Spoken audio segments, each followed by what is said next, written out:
This podcast is brought to you by our wonderful Anime Addicts community over at AAADiscord.com, where you can join the Discord. If you want to join the Discord, support the podcast, you can go to our website, AAApodcast.com/join, or Patreon and support the show. You will get all of our exclusive episodes that most people don't get to listen to because they're just not as cool as you when you support the podcast. Again, over at AAApodcast.com/join or Patreon, help out the show, and we'll help you out with lots of extra content for you to enjoy. And now time to start the podcast. Get ready! You're about to listen to the Anime Addicts Anonymous podcast. Make your anime addiction worse at AAApodcast.com. And now, here are your anime addicts.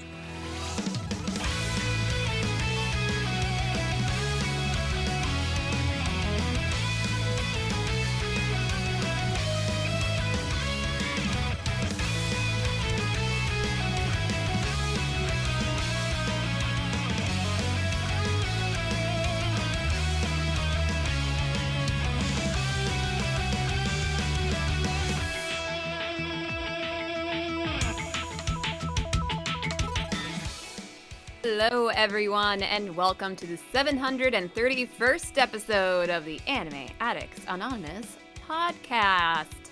I'm Caroline, if you didn't already know. Good to see you guys here on this lovely Sunday at 5 p.m. EDT on Twitch. With us today, of course, we have Mason. Hello, how are you, Mason? I am very good. I can't do the accent. I'm not cool enough. I like how... We'll go with Mason for now. Yeah, okay, that works. I like our kind of coordination of wearing very neutral, just big, bold colors, which is like yellow, white, black. We're Bumblebee today. Yeah, exactly. We're on a good team. We look like we know what we're doing when we very much don't. We really should coordinate colors more often. Now, the white of our color coordination is Mitsugi. Hey, Mitz. I am a white man with no hair, wearing a white shirt. And very plain indeed. Well, yes, I took Pancake to the farmer's market today, and it's hot as fuck here, and it's always crowded everywhere. So with all the humans and the sun, I was like, if I don't wear a white t-shirt today, I'm going to be a sweaty, angry human. So I am dressed as if I live in Florida today. So it's very nice. Well, I'm happy to be here. Good to see you. It is quite warm today as well. I mean, at least in my room. It's nice outside, but my room is where the heat is collecting. So, how about you, Mason? How is it over in Connecticut? It's just as toasty. You know it. We Connecticut. complain about it every time summer rolls around on the podcast. We all become grumbling losers, and we're just like, it's so hot. I hate it. But we don't care. You don't care about us. We're here to talk about anime. End of story. Exactly. That's it. And if you would like to join us live, as I said before, we're here every Sunday, 5 p.m.-ish, EDT. You can also check us out on YouTube at AAA Podcast. You can find us on Twitter or X, because it'll never be known as just X. We're also on TikTok, Facebook, Instagram, Discord. Visit AAADiscord.com to join our group. It's free. It's fun. It's for you. Also for you is our merch shop. AAAshop.info, where we got some pretty sweet t-shirts, mugs, hats, etc. And included in that is our brand new 5K t-shirt if you want to get it before we do it at some point during the summer, so you can be like the cool kids. Now, this episode... do it! Thank you very much, Shia LaBeouf. This episode, we are talking about our least favorite character designs, or just tropes in character designs that we just don't like. And we are also going to be reviewing Undead Unluck. So before we get into big news of the week, is there anything else you guys would like to add? I think this is a good podcast for the most part. You can listen to it and get where we're going. But if you've ever wanted to watch us live or watch the YouTube, this might be a better than normal episode, besides the fact that Caroline and Mitsugi's style is on point. But just because we might be showing some of these character designs that we're not a big fan of, and we might have some visual I didn't prepare any visuals. No, it's okay. I don't know if Mitz is even going to show them, but it might be up. So if we show them, well, don't get too excited. You can Or you appreciate can that. Google You can as long as Google, you're not and it'll explain driving or things. I'm just operating saying. any sort of dangerous vehicle. Yeah. So it's a good Yeah, idea. it'll be fine. Or even It'll if be you fine. are operating dangerous vehicles, Come on. Mitsuki, A little we don't risk want to and get reward. sued. I Big news can't of the sue. week. I can't be sued for the listeners being stupid. So, You never know. all right, it's time for big news of the week. おー、大ニュースです。It's time for big news of the week. Well, I knew it would be in the news eventually. Oshi no Ko now has a release date for season 2 and has a new trailer. So, via the website of Oshi no Ko, the release date is going to be July 3rd. So, right before Independence Day, you can feel free again as anime fans with your star-eyed weird people that we'll talk about later in the character design section. I'm sorry, if you're a girl and you go on a date with me, do not come with like star contacts. Damn it. Yeah, sorry. I'm sure they make them. There are some new key visuals for the show, which include all the characters, Ruby, Aqua, etc. And also, there's an Oshi no Ko TV live action coming out, and a movie that's going to come out in this year as well. We can always depend on you to talk about things we know you hate. And I don't hate it. Yes, you hate Oshi no Ko. See, the thing is, Caroline, is that I just wasn't as willing to suck its dick as everybody else. So Oshi no Ko came out. Oh my God, it's a 9.8 out of 10. It's the best show I ever released. Everyone's like, simultaneously, the men and women alike are all ovulating for Oshi no Ko. Let's just put it like that. And I'm like, I'm expecting the best fucking anime I've ever seen. And what do I get? Teens complaining about how hard it is to be on like a TV drama. That's literally what I get. And I'm like, ugh. Anyway, it's fine. So the point is, how excited are you from a 1 to a 10 about the second season of Oshi no Ko? Hard to say because at first I really liked season 1, but I did hear some very interesting things about where the manga has gone. And while I don't think it will get to that point in season 2, it certainly made me less excited about the franchise.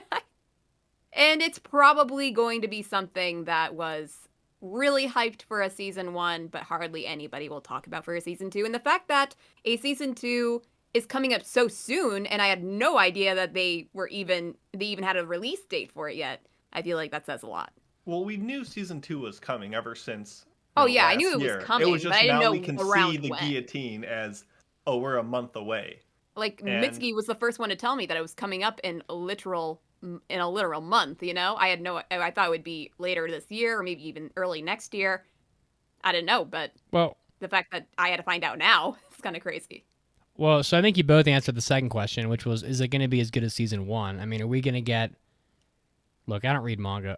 Are we going to get another tragic season 2 that goes along the, One Punch Man route?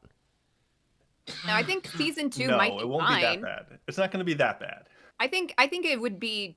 Honestly, it will probably be on par or around on par as season 1, but season 1 had the trendy value of It was it. And the fresh. season 2 is not usually as trendy as the season 1. Neither of you said how excited you were from a 1 to a 10. I'm going to need a number. I'll from 5. like if a 1 is like I do not whatsoever want to watch this Yes, season, to a that's right. 10 it being like, oh my God, I have to have this Your on my life list. is over if you don't get to see I it. have to have it on my impressions list. I have to be the one to review it. I would probably give this like a 6. All right, so we're all 5, 4, 5, 6 range, I guess. And on a side note, what is with Japan and look, they're not ignorant. Look at the live action photo, right? Eventually, girls in Japan are going to realize that sticking a V up to your mouth and sticking your tongue between it does not mean anything Very except unflattering picture. except referring to a sexual act that I will not further extrapolate upon until we get to the hentai episode, but they need to they need to just figure out that you should not make a V on your mouth and stick your tongue through it. That is many decades now the universal sign It's for a something peace else. sign, right? No, it's not. I don't know what the fuck she thinks it is. I think she thinks I she's know, being it's cute. really but, weird looking. But yeah, I can only think of one thing. So, What's yeah. her name? Arima or Akane? Yeah, Akane. She looks pretty good. Her character. She looks somewhat normal. So I kept being told that Oshinoko was gonna like turn into this big mystery erased type, like go back in time, whatever, figure out the mystery, who killed my mom, whatever, all this. If they don't take a dramatic step in that direction in season 2, I'm gonna be super disappointed. I'm gonna extra wonder why anybody cares. Like how long are we meant to wait to get to the real plot line? Because season 1 of Oshinoko didn't really delve into that too deeply. It was a lot of that was mostly like, I don't know, the cost of fame, sort of, as I recall. So I definitely think that's the main focus of the whole story. They're just using this whole murder mystery as a vehicle to get you there. I just don't want to wait like till season 4 to get to it. Like I hope they hurry it up. You're probably going to be waiting until the end of the entire series to get the satisfaction of that storyline. Well, let me ask you a question. If 90% of a show is about teenagers complaining about how hard it is to be rich and famous, and 10% of it is about a mystery about a murder, is the show really about a mystery murder, or is it about how hard it is to be rich and famous? At a certain If point? I were to give the description of Oshinoko, it would definitely be more of like this is how showbiz is in Japan and from the perspectives of teenagers. But the whole reason why one of the main characters is going through all this in the first place is to catch his mother's killer. So it's just the plot device. The selling point isn't the mystery as much as it is the initial hook to get you in. Well, I mean, Wake Up Girls did how hard is it to be an idol thing. I mean, that was already done. Yeah, but now they have this But now we have them with the duck head on. Gimmicks. We need the gimmicks. It's a gimmick. All right, it's fine. I'm still trying to figure out why Oshinoko is so great and Wake Up Girls is not great. If they're both about the industry being hard. Oshinoko has Wake Up Girls is trendy really opening, an opening theme song that was really, it really hit People the are popularity there. People are really easy to please if all it takes is a snappy opening theme song. Anyway, That is how pop culture is. More about Oshinoko later. So, Caroline. Okay. I have a couple things actually, mostly doing with showbiz in New York City and other places. New York City for this first one because Attack on Titan, the musical, will be making its international debut this October at New York City Center. This is a show that has been in Japan and Osaka and Tokyo, directed by breakdance world champion Go Ueki. It will be from October 11th to the 13th. There will be 4 opportunities for American audiences to enjoy the show by Japanese actors in Japanese with English subtitles for a musical. It will feature a book from Masafumi Hara, music supervision by Ken the 390, and music or lyrics by Kaori Miura. I don't know who those people are, but just so you know. With a combination of conventional musical theater techniques and state-of-the-art technology designed to bring audiences into the world of Attack on Titan. Now, at first, I was thinking to myself, this seems silly, and it's probably not going to be good. But here's the thing. The man himself, Hajime Isayama, said, quote-unquote, these are all quotes, probably translated from Japanese, but still quotes. When I saw the production in Tokyo, I was floored by how powerful it was. I felt that a musical was the perfect medium to express the story of Attack on Titan. The action and the songs by the performers have created a new Attack on Titan that is different from the manga and the anime series. Mitsuki, stop it. That's gross. Stop it. They have created... Hajime Isayama also said that. It really broke the fourth wall. Thank you, Hajime, for saying that. Continuing that. They have created such an amazing show, and I cannot wait for everyone to see it in New York. Please look forward to the opening. It's a bunch of jack off, honestly. Like, yeah, But of course, Hodgman. it's a very grand thing to say that it's the perfect medium for a story. Of course, I think the creator would say, "Oh my god, the show is amazing. Guys should totally see it." But he made some very strong statements here Well, that yeah, he did not have to make. he's but he probably did getting anyway. he's probably like getting 10% of the profit from the as a Oh, I'm royalty. sure. So of course he's gonna get on TV and be like, "This is the shittiest fucking thing I've ever seen." No, No, of course he's gonna go suck don't its think dick. Again, I just said he will definitely praise the show no matter what it is. But the fact that he says it's the perfect medium for the story, he did not have to say that. Mitz, you're being silly. General ticket sales start on June 3rd. I'll be honest, I'm a little bit tempted to do a podcast meetup for this if people actually are interested in doing this. It's from October 11th to the 13th, and I think the tickets are relatively affordable, like not as bad as I would expect for a show. What does relatively affordable mean? $120? No, like maybe 70. I think it could go up to 120 for more expensive seats, but I think the more cheap tickets, $70. But for a show that is doing only 4 performances, and it's very specialized, and it's not just people talking. There's probably going to be a lot of technical technique. What's the word? The technology to probably move the people around the stage and like the ODM gear and all that. That's what I'm the most invested in. Yeah. Like, if there's one thing I want to see, it's not how they perform the story or what they choose to select, but the mechanics of capturing that essence of scale and movement and speed on a stage. But Spider-Man did it so well, so this gotta be good. Yeah, I'm somewhat interested. Yeah, we'll see. And we'll see if we'll do a trip for this. We'll have to check on people's interest values on this. We can definitely count on Caroline to go see the Attack on Titan musical. Right? Still apprehensive about it, but still. I just like this big news because you say Attack on Titan musical, and everyone, you, me, everyone listening, has a different idea in their head of what it could be. Like, there's no... Right. It's so, like, what? That... morbidly curious. What else is out there? Yeah, just one more thing. Something I've talked about in the past. Avatar: The Last Airbender in concert, the orchestra. We went to, speaking of podcast meetups, that's the last one we did was for that orchestra that was only doing like a few shows in the United States. So it was a really big deal for me to go see it. But just as I thought, the tour has been expanded. I can't talk. Oh my God. The tour has been expanded dramatically. I think those first few shows that were very limited were kind of just like a trial run, because starting in August, they will be visiting Georgia, the Carolinas, Pennsylvania, New Jersey, New York City, upstate New York, Virginia, Ohio, Minnesota, South Dakota, Colorado, Texas, Arizona, Nebraska, Missouri, Iowa, Oklahoma, and many, many more. So if you are an Avatar fan and you are sad that you did not get to go to this orchestra concert, you will definitely have an opportunity to go.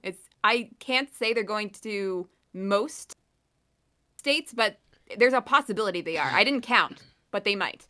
And there's also going to be a lot of opportunities abroad in many other countries. So Avatar fans, rejoice! Yay! That's it. Avatar The Last Airbender is just like... Don't insult the show. Well, I just think it's amazing, like something that came out like 25 years ago and hasn't had, to my knowledge, more original content made for it. Like as far as has. Yeah, adaptations and live actions and fucking musicals and blah blah blah. They're still making. They've had a sequel series that When did that come out? That came out right after Avatar. And Yeah, I can't remember 25 when years it ended. ago. It ended probably 10 years ago, but in the meantime, they've also had plenty of comics come out, adaptations from the show, and also sequel comics that continue the story. And there's like these whole new movie and series projects happening right now, Mitz. They will be coming out in the next couple years with movies. All right. So I must be wrong because people keep making more shit about it. Don't slander it. Well, it's perfect. It's a perfect. It's an endless delivering of content to you for the last so Avatar ended in 2008. That was the end of it. So I'm just saying, like, I'm amazed that something like a Nickelodeon TV show from 2008 is still getting like more content in different formats. It has this much staying 16 power. years despite- later, Yeah. and it's the It's same that like, good. and it's the same 120,000 people consuming every single drop of this, and nobody else. Wrong. Not the same. The audience has grown a lot I during seriously COVID doubt it. because they put it on Netflix and it got a resurgence, Mitz, and that's the whole reason why they're doing all these new All right. movies and tours and all this stuff. Is because it got a lot more fans. Well, all right. If you like manga, Viz Media has a bunch of new stuff coming out all the way. It's not till 2025, but if you're a weirdo like me and actually collect physical stuff, though Viz has a good digital library as well. There was a announcement of a bunch of stuff they are going to be publishing, and some of them that I think you should check out if you haven't already include Ruri Dragon, which is probably one of the biggest debuts in Shonen Jump recent history. Kaiju number 8 B-side, so if you like the currently airing anime, there's a whole like side story of these background characters. The second series of Boruto is coming out with 2 Blue Vortex, a One Piece heroine side story, Junji Ito short stories in the Liminal Zone, My Neighbor Totoro official cookbook, which I'm kind of interested in, and a Vagabond Deluxe Edition. So Viz Media coming out with a bunch of physical manga. Not too many people care, but I do. So there you go. Pre-order all that good stuff and read more manga. Okay, that's it. That's it. It's small. Least favorite character designs. Uh-oh. Caroline. Oh, we're already there. Man, Yeah. Mason just blew through that in like Listen, seconds. we're going long. We got Yeah, stuff I to was talk about I was today. getting a little Ah. ranty. Let's continue the rantiness with talking about things we don't like with our least favorite character designs. Avatar: The Last Airbender. Let's do Well, okay, it. what don't you like about their character designs, Mitz? Nothing. I'm just talking shit. Okay, as long as you know. I will say I do want to start off because this actually was something I thought about because we were watching Undead Unluck and this one character in particular made me think, oh my god, I hate this character design in particular. There's some not so great character designs in this show, but this one in particular. And I realized that I have a aversion to character designs of characters that have too much beef. They're too beefy. And they also have a baby face. And that character I'm talking about is Shen from Undead Unluck. He is just he's so muscly, and yet his face looks like that one character from Assassination Classroom, the blue-haired kid. He looks like his face is like 12, but his body is just, it looks like it's been like pumped up with helium, like they're balloons.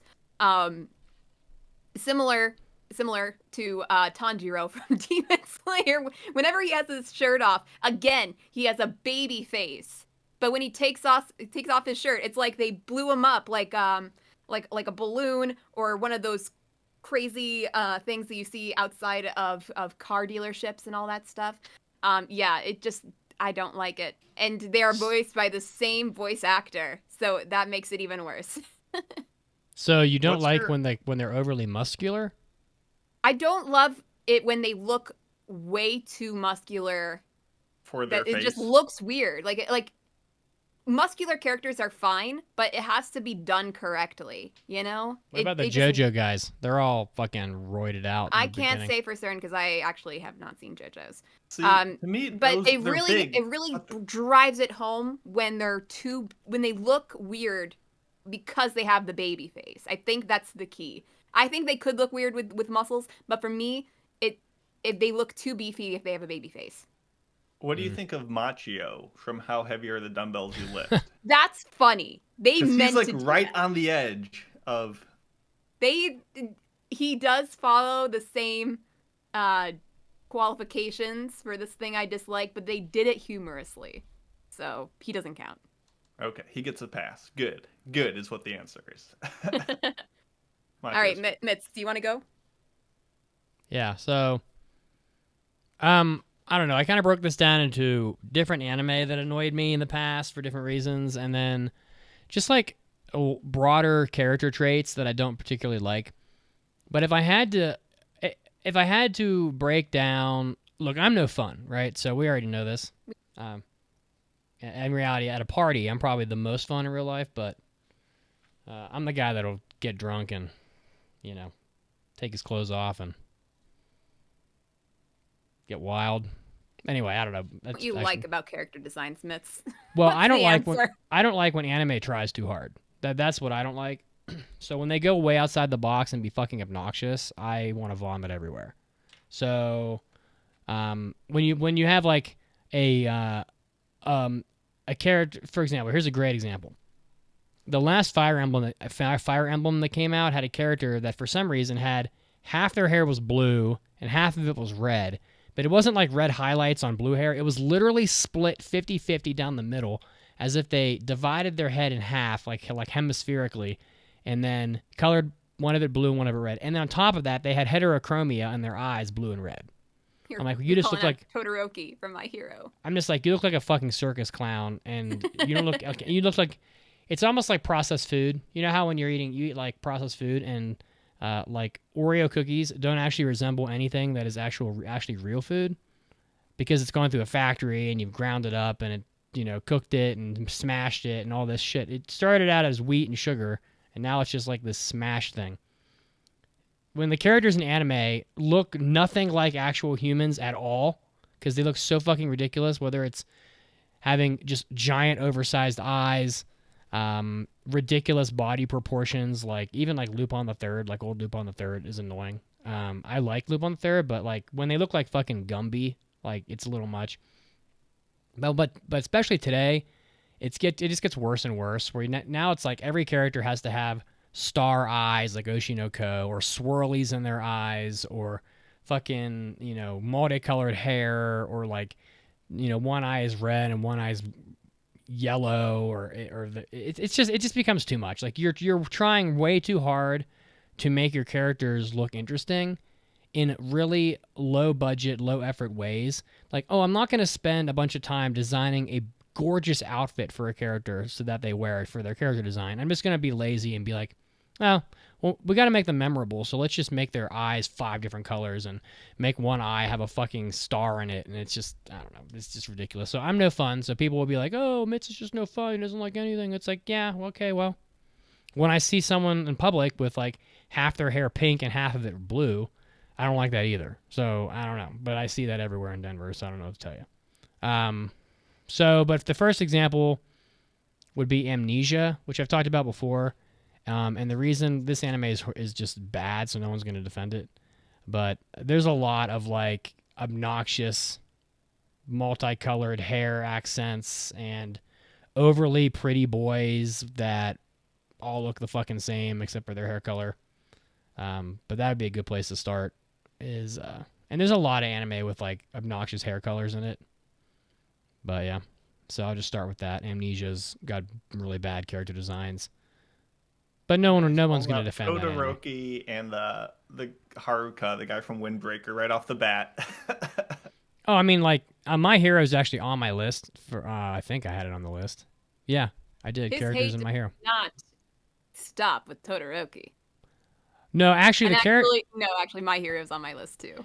The character that I hate from My Hero is Froppy, the fucking frog girl. Aw, but she's a fan favorite. Well, that's because anime fans have bad taste. I don't know what to tell you. I'm too old to be buying into the stuff we're going to talk about in Undead Unluck. I mean, honestly, I'm just too old. I'm not identifying with like Saturday morning cartoons at this stage, and so yeah, we anime fans don't really have bad taste. I'm just joking, but okay, I can move on. There's a lot of these. I don't want to take up the whole hour. Yeah, so for me, I think I'm a lot more forgiving of character designs than the two of you. Like, you're going to show me those clamp designs with those long, noodly legs and arms. God. That's fine. You show me those God of High School where their noses are all red. That's fine, because all the characters within that universe exhibit those properties. If everyone in your show looks like a noodle monster, that's okay. Like, that's just how your show looks.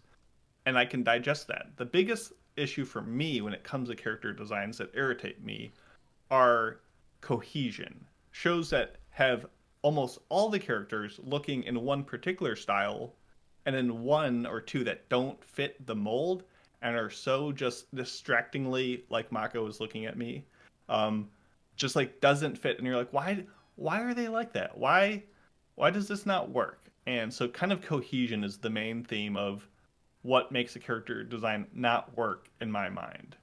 And the first one I want to bring up, for example, is Kamado Ueshita, aka Eighth, from Mirai Nikki, which is a wild show, to be sure.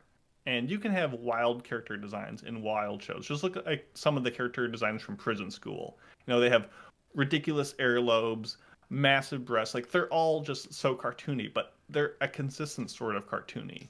In Mirai Nikki, there's one character, and if you've seen it, you know exactly who I'm talking about. It's just so proportionally not in alignment with anyone else in the show that is not addressed or brought up in any way that it's so distracting almost, because this lady has a head 7 times the size of every other character while being mostly the same height, and she just looks like a Raggedy Ann doll in an anime where everyone else is relatively normal in their designs, and it's scary. It concerns me, and I hate it. And that's kind of going to be the theme today of shows where one character just stands out from the rest and it distracts me. Not get far enough into Mirai Nikki to know why the hell this woman looks this way. No, and they never explain it. That is weird. That's weird, yeah. Like, and even shows like Mitz was complaining about with like, oh, their hairs are different colors. Like, if they make them, if they have a reason for it, like, I can accept that better. Like Todoroki, it makes exact sense why half his hair is red and half of it's white. The person from Windbreaker, like, his hair being so abnormally colored is the major point of how people see him differently and how he sees himself. And they, like, it's a factor. It's not just, haha, he has different hair because he's so wacky. You know, there's a reason to it. And I can forgive that. But I can't forgive Eighth and Mirai Nikki, so... Speaking of wacky, Mako is just so funny when he's licking himself. Yeah, he has insanely long, like, neck fluff. He's just like shaking his face every time. It's because his hair's like 9 inches long around his neck. It's crazy. He's like a fucking, like a lion. Like a lion. I love how the Twitch chat is just like, like me. you spin the camera on Mako once, and they're like, "Boo! Bring back the kitty!" And then you turn it around again, and Who wants keep on this doing it. Grumpy bald Like, fuck? yeah, boo. fuck Mitz. He's an old piece of shit. Yeah, that's kind of rude, guys. Jeez. Yeah. All right, next thing on my list. Obviously, this was going to make an appearance. I don't think there was anybody that listens to the show would not already know what is on my list. Actually, I agree with this. That would be egregiously big boobs. This is on my list, big too. Big boobs, they're fine. Women have boobs. They can be big. Even, like, comedically big boobs. Even artistically big boobs. Just 'cause she has big titties. Yes. But when they get so big that it's just gross to look at. Sugoi Kyonyu. And it just defies logic, defies physics, defies reason. For example, Iruru from Miss Kobayashi's Maid Dragon. I remember shit all from Miss Kobayashi's Maid Dragon, but you know what I do remember? Iruru looked absolutely offensive. Offensive! Especially since she's a lolly. So bonus points for the fact that she is a lolly. And she looks like a child. And her boobs, she's practically using them as like a hand rest all the time. Because it's like a table. It's insane. I can only imagine the amount of boob sweat, the under boob sweat that she gets. It's a shoulder pain I'm wondering about. Mold underneath those boobs. Mold? So big. Yeah. All that moistness, all that heat, humidity underneath. What else is growing in there? I have no idea. It just looks terrible. It looks weird. It's frankly uncomfortable.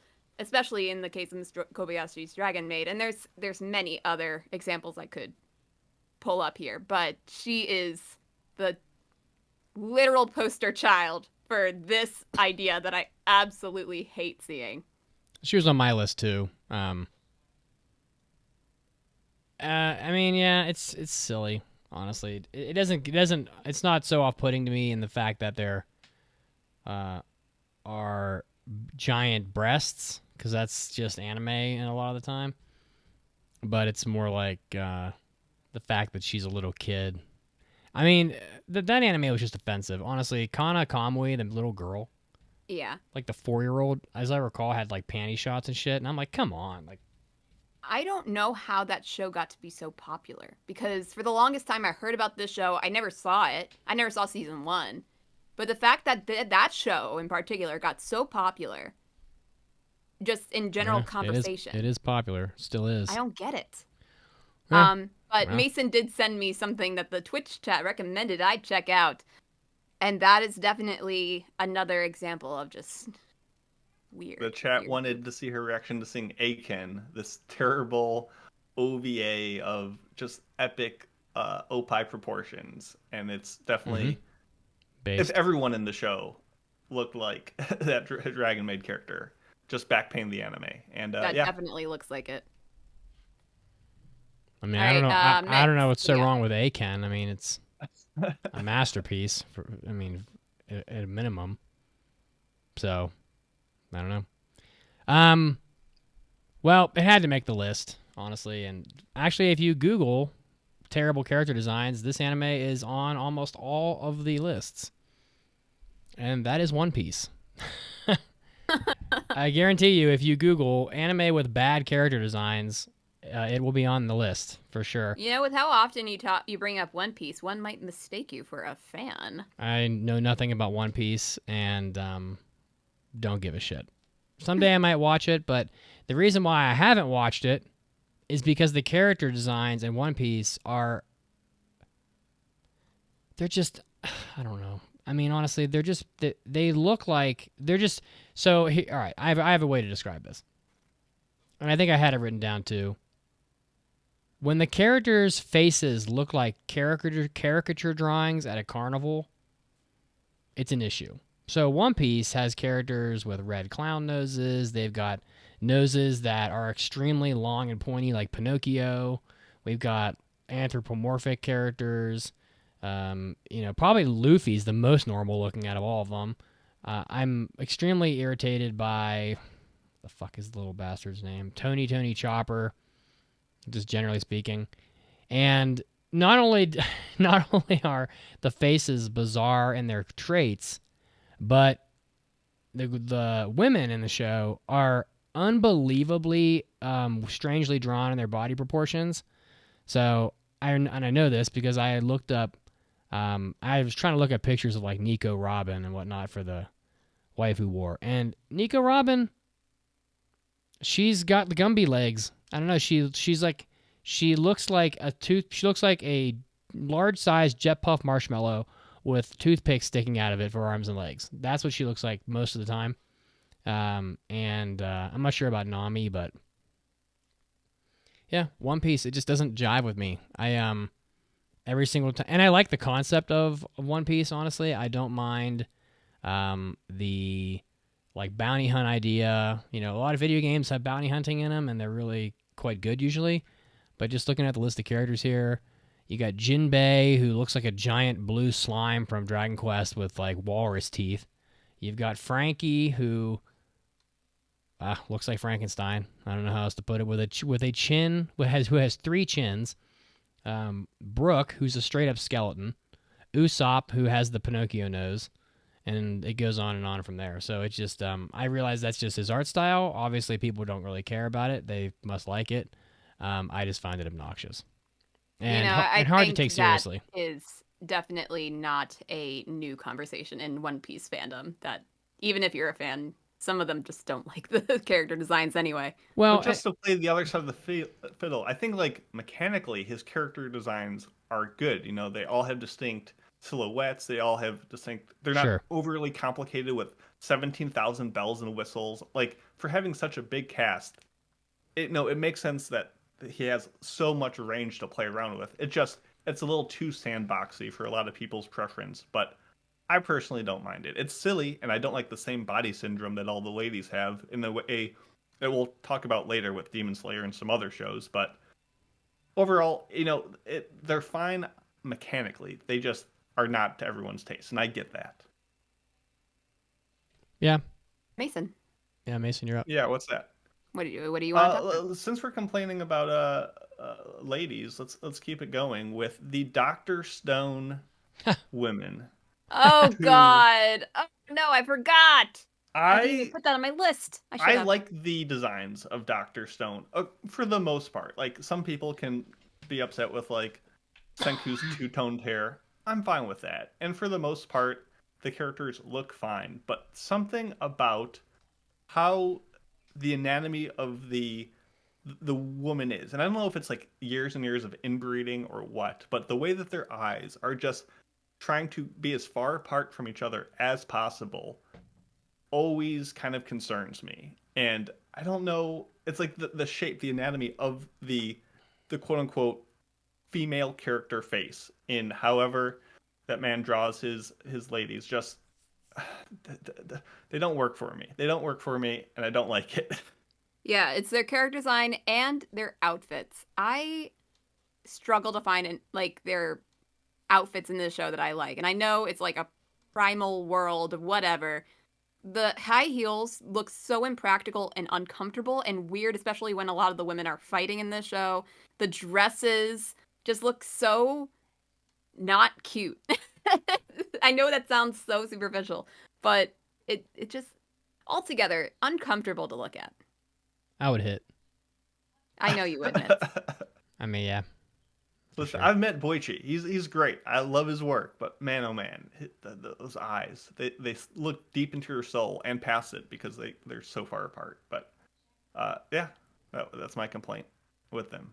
All right. Here's a quick one. And I couldn't really even think of so many examples but it does happen when characters have like shiny plastic-like hair that it's like, and obviously we cannot animate hair so beautifully across the board like some very well-funded anime can.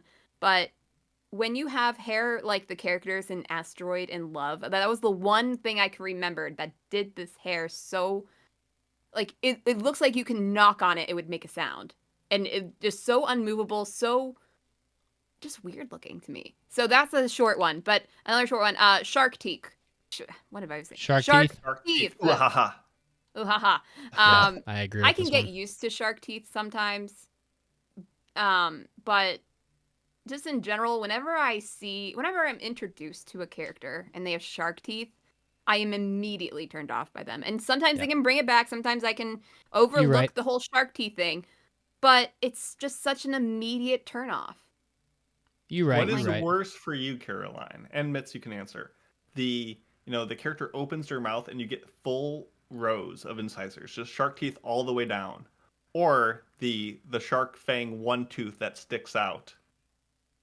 It Personally, depends on their character. I don't mind either. Like to me, the shark teeth is just a trope to convey the attitude of that person, and it's kind of Right. a shorthand in anime. I think Mitz said, I think that the solitary tooth sticking out, I don't notice it as much as the shark teeth. But it gets very noticeable if the character has a certain personality. Like the singular tooth oftentimes means that this character is going to be kind of annoying, super kid-like, and that well, kind of devious, character. rambunctious. Yeah. Sometimes it doesn't do that, in which cases, all right. But it does give me the feeling that I'm not going to like this character. Good. Mission accomplished. That's what good character design is, whether it's lazy or not. So I don't mind the shark teeth, but yeah, that's fair. So sometimes, Mitz, yeah. so sometimes characters in anime are just super ugly, like across the board. So someone mentioned Initial D. Zero Ryoko mentioned Initial D. Initial D's characters are pretty ugly. Most of them aren't very good looking, and they have very square faces, and that includes the women, and so the women all look like dudes too, and they just don't look good. The dudes mostly don't look good, but a couple of them are okay, like the Takahashi brothers tend to be okay. But even their designs are good. It's just the art style that doesn't. that's what I mean, the art style. But Initial D is Yeah. not what I'm talking about here. Yes, and as the chat, as Ryoko in the chat also said, MF Ghost did not help that. What I'm going to talk about is another anime that many of us have, well, I'm not really sure how many people have seen this, but Flowers of Evil, Aku no Hana, has some of the most horrific character designs anybody has ever seen. So Aku no Hana was an anime that was mostly rotoscoped. Came out when I was in Japan. I remember listening to another podcast talking shit about Aku no Hana while I was doing sit-ups in the gym. And because it's very hard to watch because of the way it's animated. And most of the characters in Aku no Hana are just really not good looking. They are very, I mean, I don't know how to describe it. You got to look up a picture of the characters. They just look very flat. Their faces have no detail. So sometimes you see characters in anime where their faces lack any kind of shading or at all. And I think I mentioned, there was an anime where I mentioned this about that anime. It was a pretty good show, but I did make a comment that there was no shading on their faces. I can't remember where that was recently, but Aku no Hana absolutely lacks any kind of shading whatsoever. They pretty much lack noses. Ooh. And if you look weird. Yeah, and if you I exactly. love Flowers of Evil. This show is so cool. I The adore manga it. looks fine. Wow. No, the anime did not follow the manga in a lot of ways. It adapted just a very brief part of it and then had a weird like flash forward to spoil all of it. The director of the anime did not match the vision of the mangaka. Like, they're very different works. But I love it because it's so unsettling and weird, and it completely matches the vibe of just descent into insanity and craziness that the characters go through. So I am one of the few people who I think really enjoy the show and enjoy how it looks, even though it matches the skeeviness that is going on. I never even watched this anime. We never covered it on the podcast, and it didn't get picked or whatever. I'm just merely talking about the fact that the anime itself, just all content aside, story and whatever, the characters are just ugly looking. And the problem with this, and especially with shows like One Piece, and I meant to say this before, is that, and this comes up in video games a lot, and it has come up recently with like Stellar Blade and some other games where people get like mad about how the characters are designed. It's like, if you're gonna watch One Piece, and you're going to watch 1,000 episodes of One Piece, you damn well better like how the characters look, because you're going to be staring at them for 300 hours. So they better look the way that they better appeal to you in the way they look, because nobody wants to stare at like ugly characters for 300 hours. That's just a lot to deal with, and to voluntarily. And you might think, oh, well, it's just shallow to feel like that, but it's like, no, it really will. It's, for most people, it's going to take away from your enjoyment. If people are watching Aku no Hana and they're like, these characters are hideous. Every time I look at crap, I probably could put ping pong in here too, because those characters are fucking ugly as shit too. But and Kaiji. But Kaiji. But yeah, I mean, sometimes you just want to look at characters that are easy on the eyes. I don't know. It's just I don't know. But yeah, Aku no Hana, very ugly. Go check it out if you haven't seen it. Not too many anime look like this. No, it's awesome. I love it. I love the look of it. So Diplomatic Mason. Yeah, very fair. Speaking of Mason, I don't need shows to look good. I just need them to be interesting. Well, and I don't either. What turns me off, the Aku no Hana art designs don't actually turn me off too much. They are ugly. And I think a lot of people were definitely turned off by the art designs. I just don't want to be put off by them. Like, I don't want to have to look at the character in Fire Emblem with neon pink, neon blue on half their head and neon red on the other. It's like, it looks like a fucking Bobo the Clown came to town and is in your video game, and I just don't want to look at that. It's just off-putting to see it. So anyway, let's move on to the next one. My next one is a very small complaint, but it definitely goes back into the issue of cohesion, and that is Futaro Uesugi from the Quintessential Quintuplets. Oh, come on. And his design is, for the most part, fine. He's what? Except, it's a little plain, but like it's normal MC face. But his eye color changes between season 1 and 2, which is not a big deal. Not a big complaint.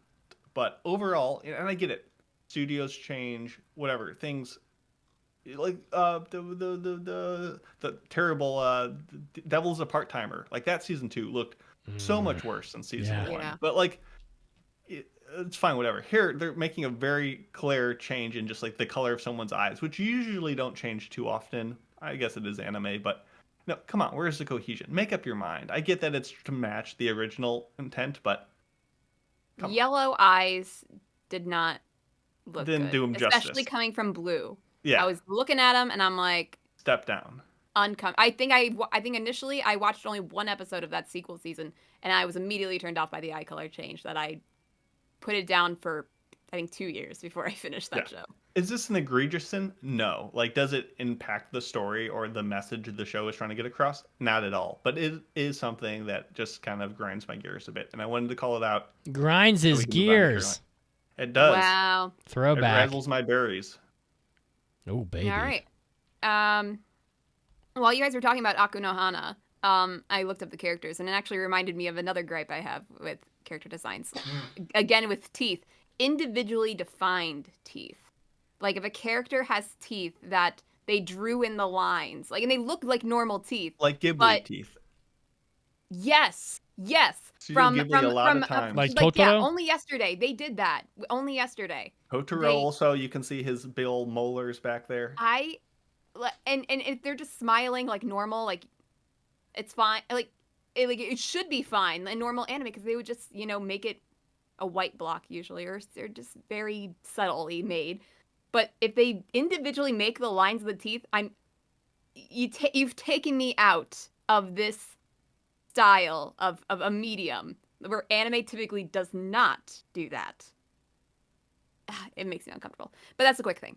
Another quick thing. Copy and paste, as you mentioned before, like with Demon Slayer, the character Uzui, which, I mean, is, wow, a character design on its own, quite interesting to say the least. His 3 wives, they all look the same boobs, the same face.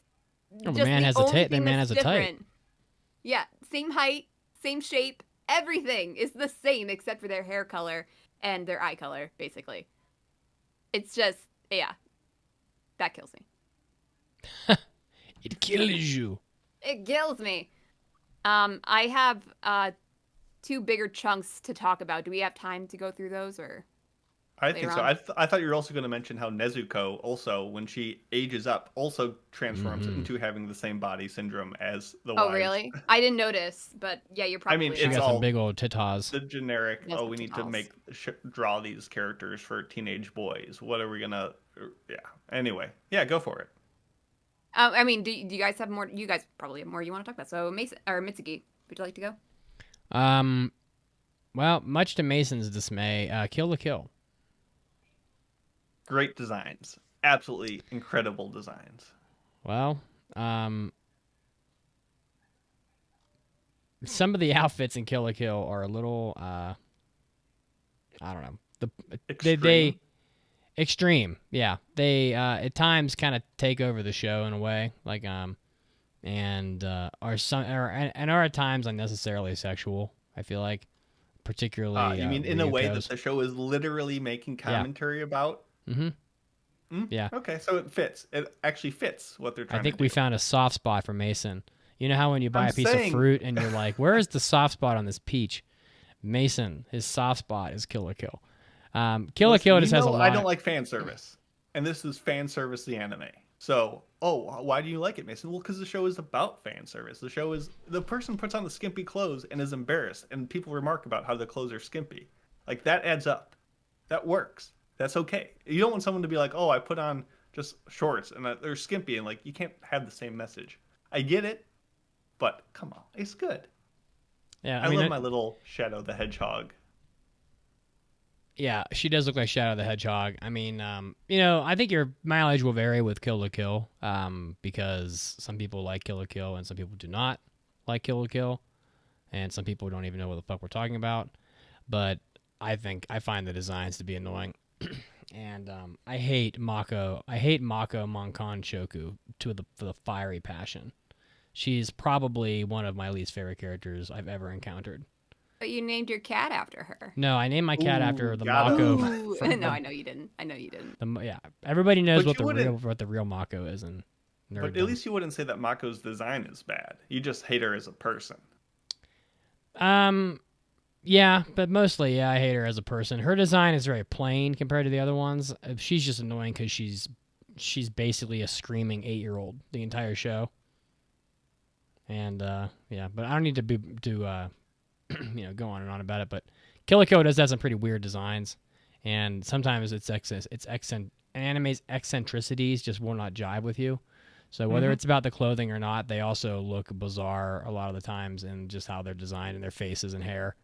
So, and the one girl routinely looks like a dude. Satsuki. Yeah, she's just like the most angry, Eyebrows are too strong for you. hateful fucking person on earth. Yeah. Yeah, no, I love Kill la Kill. I love their designs. If someone's like, you know what, I watched that and I just couldn't stand it any moment of it, I would be like, completely understandable, my guy. I get it. I guess really quick, going off of what Caroline said with the kind of same body syndrome of the Demon Slayer ladies, the classic meme of Harai Face, the designer for Gundam Seed, Escryed, Fafnir, a bunch of other stuff. Hisashi Harai, he did a bunch of stuff for Sunrise. He is the king of designing same face syndrome, where all his characters across all his shows look so copy pasted that you can just swap the hair and you would not know the difference. It's actually kind of amusing Very how funny. poorly segregated any sort of design is, and makes you appreciate the wildness of something like a One Piece. Really quick, I have also a list of characters that I don't like for more than just cohesive reasons. But one I have to bring up because it makes me, I don't know if it's morally or medically uncomfortable, but Medically? Boxo from Reborn as a Vending Machine, I think has to be up there for just a character design of all time, and I can't forgive the show for introducing those eyes on that box. Where do you think the eyes were gonna go, Miss Mason?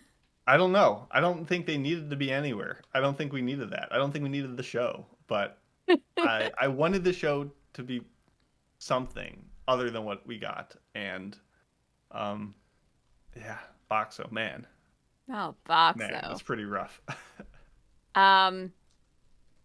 Do we have time for one more or two more? Because I do want to get through like the Two last. more. We'll be fine. Just be quick. Okay, so second to last thing. This is just like a general like umbrella for things I dislike: unrealistic or silly outfit choices. I love talking about silly outfits. I just love it. And I've talked about this one so many times. Eve from Birdie Wing. I have to talk about her calf high boots, the fuzzy booty shorts, and a flowy crop top. It's perfect for a full day in direct sunlight on a golf course. It's not worth it, Mason. Don't do it. And if I need to give more emphasis on just how bad the idea of this outfit is for the environment that she is in, she's in direct sunlight for hours during a day, wearing fuzzy booty shorts. Where's the fuzz going? You know where it's going. Makes you think. Calf-high boots. Not exactly the most breathable option. And a flowy crop top, that's not the most egregious thing about the outfit. I just think it's probably not very helpful when you're trying to swing at a golf club.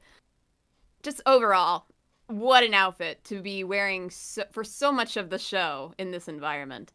So that's that. But another thing, Uraraka from My Hero Academia, her high heel bubble boots. When she's in her superhero outfit, these bubble boots, like they are just really big, bulbous boots with a high heel on it. It looks so heavy and hard to fight crime in. And she does know martial arts, so she's like, punching and kicking and all that. And while I do think she has weight on her side when she's kicking someone, she has got to be really struggling to just run in these things. So that is definitely something I think about very often when I watch My Hero Academia and Attack on Titan as a whole. Attack on Titan characters wearing long sleeve button down shirts and capes whilst fighting for their lives. Sounds sweaty, sounds dangerous if you're wearing a cape and you're trying to pull out a sword. How are you not cutting up your clothes and maybe even yourself because you are now distracted by the fact that you're wearing a cape? And also, if you're wearing the cape with the hood up, which they do wear the hood up quite frequently, no peripheral vision. None whatsoever. I like these What are you gonna- mechanical complaints about character design. Logic is the key here. It has to be logical for what they're doing, especially in the situation of Attack on Titan where it's life and death every day for them. So the fact that this is their standard outfit, their standard uniform, I don't think it makes much sense. They should be in the Lululemon because that gives you the adaptability, the breathability, the flexibility to slay the Titans. So I think it's a great marketing opportunity. All right. There's plenty more I could talk about on that, but Mitsugi, what else you got? I'm just gonna just read them off here. So pretty much anything done by Key Visual Arts, like Clannad, for example, they tend to have some of the very wide set eyes that Dr. Stone's characters have, and also at times extremely large eyes, like way larger than normal. So yeah, the character designs of some of the girls in Air, for example, are pretty bad. And if you look up Air and pull a picture up, yeah, you'll see where it's almost like the girl's got two giant eyes on way over by her ears, and then almost no other facial features at all. So it's really bizarre. Not to say anything about Key Visual Arts animes themselves, because Clannad obviously is, for most people, a pretty good show. But yeah, and also in Clannad, like all the fucking girls look the same. Like they all have they even have the same hair color mostly, and it's very hard to tell them apart. They all have like that purplish gray hair that essentially just makes them all look the exact same. So yeah, and the ant from Air was very hot. It's very true. Yeah, thank you, Twitch, for pointing that out. Haruko Kamio, I believe it was, but even she has very like giant wide set eyes. I mean, oh, I got a picture here. Man, I should have pulled these. I should have had these pictures prepared, but I have a life.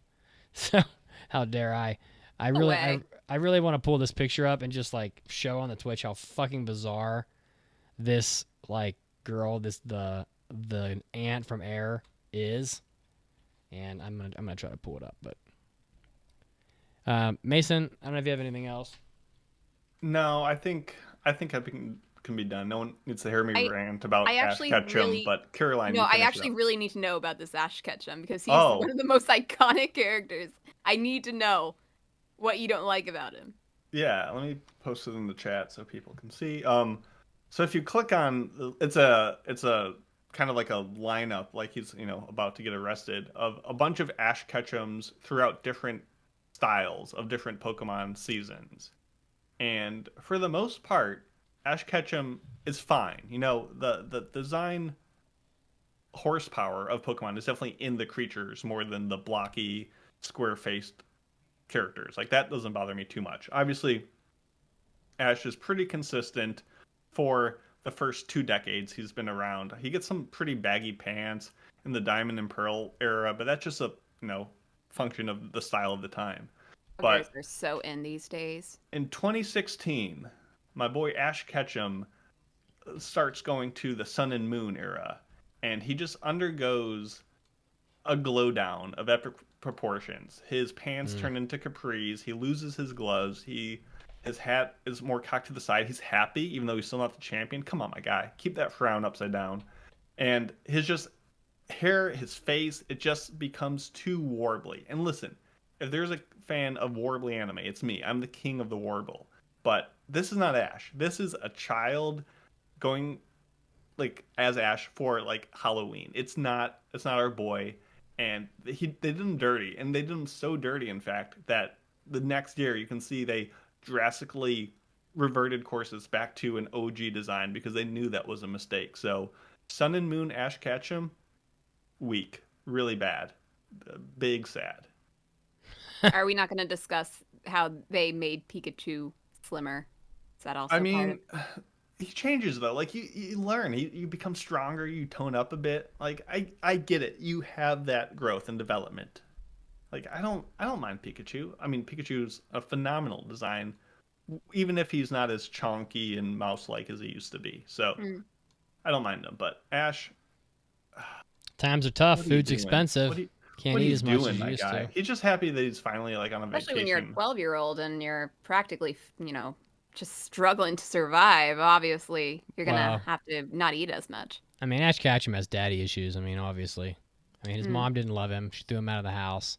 So they say, get the fuck out. He comes home. She barely even acknowledges him. You ever play that? You ever play Pokemon? He has no dad. So he doesn't. He's really looking for his dad, right? Kind of like Gon. But he'll never find him because he's dead. Very Did you sad. find your picture? Did you show it to the chat? I did. I put it on Twitch. Yeah, Okay, look at this. Just making sure. Look at this fucking character's face. Yeah. I mean, honestly. Yeah, that's straight out of Dr. Stone. I'd say in a lot of ways it's worse than Dr. God. Stone. Yeah. Yep. He's got it all. Frightening. The wide eyes, Yep. the one shark tooth. Yep. The blue people. The triangle mouth. The blue people of Love to Eastern see it. Kentucky. Yeehaw. I have one 14 last generations thing. of inbreeding. Yeah, sure. Yeah, one last umbrella. Unrealistic and silly hairstyles. Not outfits this time, but hairstyles. Another thing that I love talking about. Mei, Jujutsu Kaisen, the braid. Kills me. Terrible. The braid Terrible. face. How is she alive if she can't even see? All she has is peripheral vision. Like, forget about, like at least Attack on Titan, they were able to look forward. She can't do any of that. She has a braid in her face. She is smelling her probably unwashed hair and getting it in her mouth. And even so, how do you even construct a braid like that? Why would you construct a braid like that? And a second example of just really weird hairstyles I don't like, Senku from Dr. Stone. I don't really need to explain much. It's not even, like, the hair color is part of it. Leak head. It's the leaked head thing. It's the straight up, just, I don't get it. And there are plenty of other examples I could give, but those are the two main ones that I thought of first.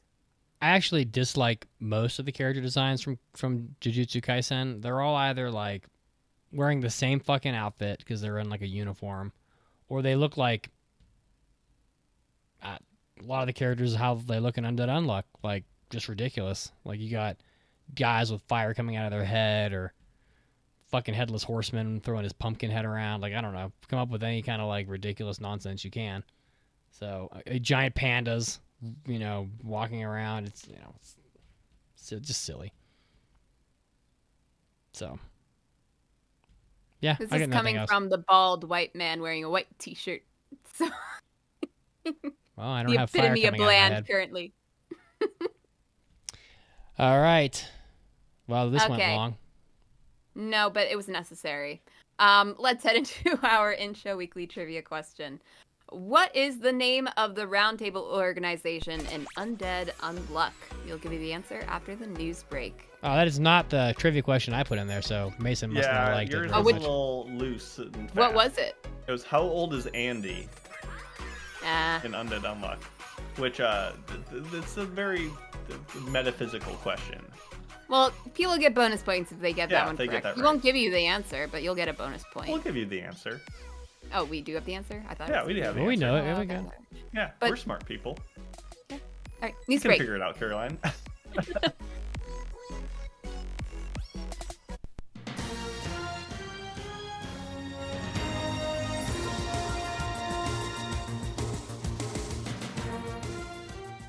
Hey, all you fucking weebs out there. This is Mitsuki, and it's time for your anime news break.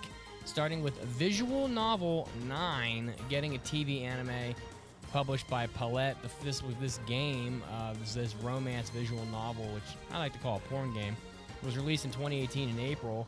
There was a fourth game that came out in April 2020, so there's quite a lot of content about this. Izumi Kawachi began drawing the manga adaptation in Manga Gao Gao in October 2021, and now it's getting a TV anime. So whatever this 9 is, it sure has a lot of content spanning video games, manga, and now anime. So if you're a fan of the property 9, look out for that coming out pretty soon. It has some pretty cute girl characters on the cover. Next up, anime is more popular than ever, and on Netflix, that's no exception. 3 anime series made up over 500 million hours of viewership on Netflix. Baki the Grappler, Demon Slayer, and One Piece all coming in to combine for that 500 million hour mark, which is a totally insane figure. Of course, that only actually lets you watch 3 playthroughs of One Piece. Next up in the news, it looks like people are selling more replicas and fake goods of anime properties in Japan, which is a criminal offense, of course. There were twins in Japan were arrested for selling Kamen Rider helmet replicas. So according to the NHK, Nakatani and his brother Hisakazu, 2 allegedly sold 10 million yen, or about $64,000 these days, worth of Kamen Rider helmets. So the NHK noted that the twins sold unofficial replica masks of Ultraman as well, and other masks as well. So they were trying to cover their living expenses, they said. So they sold over 100 masks that were replicas made of the TV properties, which of course is a copyright infringement and illegal in Japan. And now lastly, Sakamoto Days is getting a TV anime in the winter of 2025. So director is Masaki Watanabe of Bartender, being done by TMS Entertainment. Sakamoto was considered the greatest hitman of all time. Feared by many, he stood at the top of the underworld, and then I guess he retires, and leaving his past behind, he, begins living a normal life, but his past, keeps up with him, and Sakamoto must find creative ways to subdue his enemies and prevent them from bringing harm to his family. So, it looks like a fun property. I think Mason's mentioned this before. If you want to watch Sakamoto Days, there's a TV anime coming out in the winter of 2025. This was me, Sugi, and this was your anime news break. Now, time to get back to the podcast.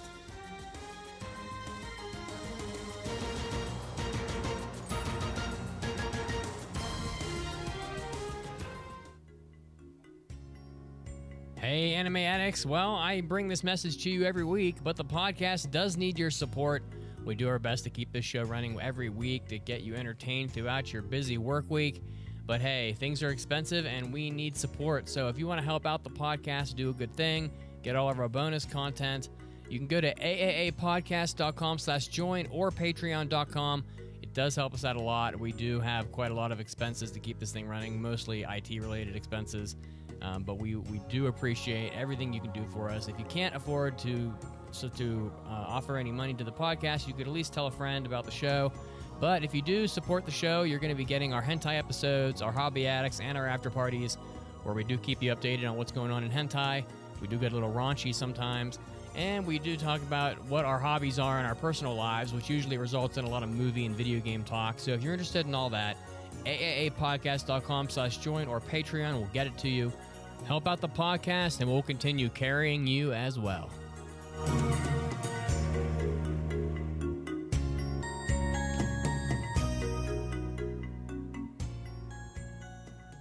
Hi there, this is Vic Mignogna, the voice of Edward Elric and Tamaki Suo and lots of fun guys. And I am, yes, I have to admit it, I'm a total anime addict.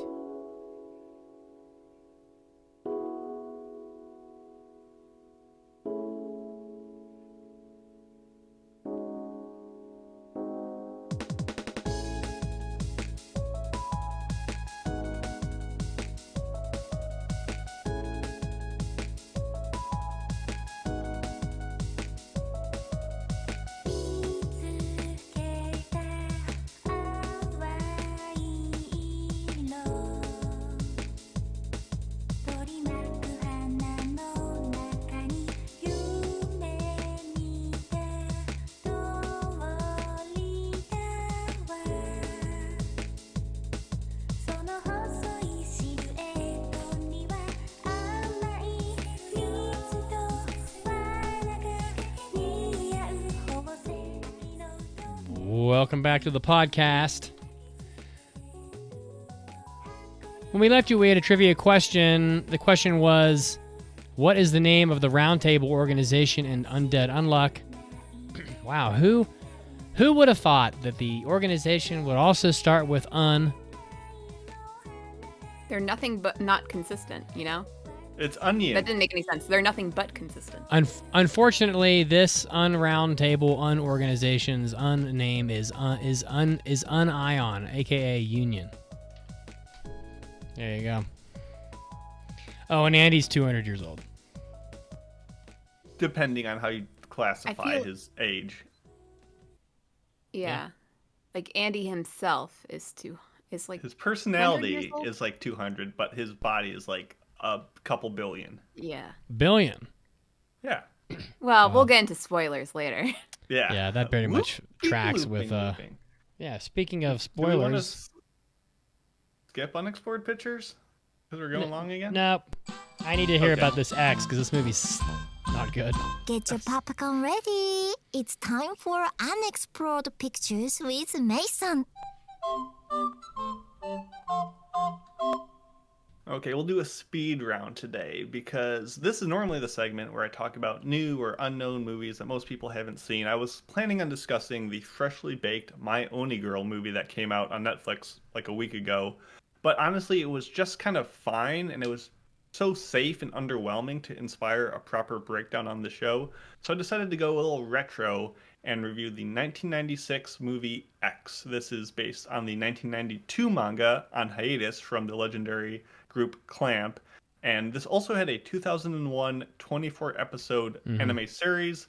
We're not talking about Harry. This is the 1996 Madhouse from legendary director Rintaro, who also did the awesome The Dagger of Kamui. And if I had to sell this movie on someone, if I had to entice you to watch it, I would say it kind of takes the spark notes of the storytelling playbook of Devilman Crybaby and Berserk and mixes it with the visuals of Angel's Egg and Doomed Megapolis. Is this movie good? I know what Mitsugi thinks. I would say visually, yes, spectacularly. This is pretty much the reason to watch this movie. It begins with these cherry blossoms as this woman erupts into a sea of flames. All her clothes burn off, and in her naked glory, a large, bloody, Hebrew-adorned, fluid-covered sword just like pierces from her abdomen and rips out. It's pulsating with lightning. It levitates and just like flies across the screen. It pierces our main character, Kamui Shiro, like through his chest and is told to like go to Tokyo, fight for the city against these supernatural threats. And the lady, the naked one, his mom, by the way, long story, is ripped limb from limb. Her just blood globulates down the screen. Like, that's how this movie begins. And I'm like, oh, I'm sold. It's not always the most mature kind of gore, but this movie always goes for the most nuts presentation it can. And it desires to go for this crazy presentation in lieu of things like world building or characterization or any sort of coherent narrative besides what it can jam into the quickest exposition moments before the next big spectacle. Because besides the visuals, which are good, as I said, this film is pretty lackluster, and I could tell you the entire story of this movie and pretty much wouldn't spoil anything because there's really no story to spoil because it's all about the imagery and the violent tones and how much 90s era blood effects and motifs it can have with, you know, people held up in like cross positions like Christ. And it's just, it felt very Eva, and it's just like, oh, we're going to have religious iconography all over the place. Characters are constantly dying, but it means so little because we just were introduced to them 2 seconds ago. And I'm sure that the television show, which I know Mitz has seen, is probably a much better story from that narrative mechanic standpoint. But if you just want footage for the easiest AMV material you've ever seen, or just want to see what a 90s era Madhouse film can do, like, yeah, X is super fun for that regard. But besides some small seizure warnings and the fact that you really can't find it anywhere except for YouTube, though the dub is really bad. It's a trip. It's a wild movie, and it's kind of fun to go back and see what anime used to look like when it was just balls to the wall crazy. But don't come to this movie for any sort of story or anything, mindful or engaging besides, oh, cool presentation. So, Mitz, do you have any opinions on this thing? Well, so no, yes and no, because I've never actually watched the X movie. Because after watching the X anime when I was a teenager, which, by the way, I'm sure if I watched today, I would probably not find it nearly as good as I did back then because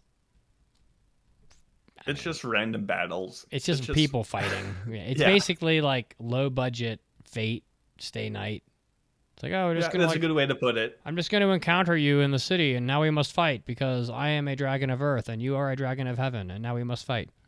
And they spend pretty much half of that anime just introducing characters, and then they all just fight. You'll love the movie then. There's no introductions. So the movie was so bad that I think I tried to watch it maybe 3 times and couldn't get more than 10 minutes into it because compared to the anime, that's how bad it was.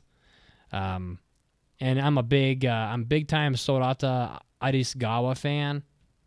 He's got some pretty fucking cool powers. I don't want to spoil it. Nobody really gives a shit, but yeah, he's got like electric power, and he Been almost 30 years since this movie. Didn't one of you like censor something on the Discord this week because it was from Ava or something? Yeah, no reason to spoil anything if people might still experience it and care about it.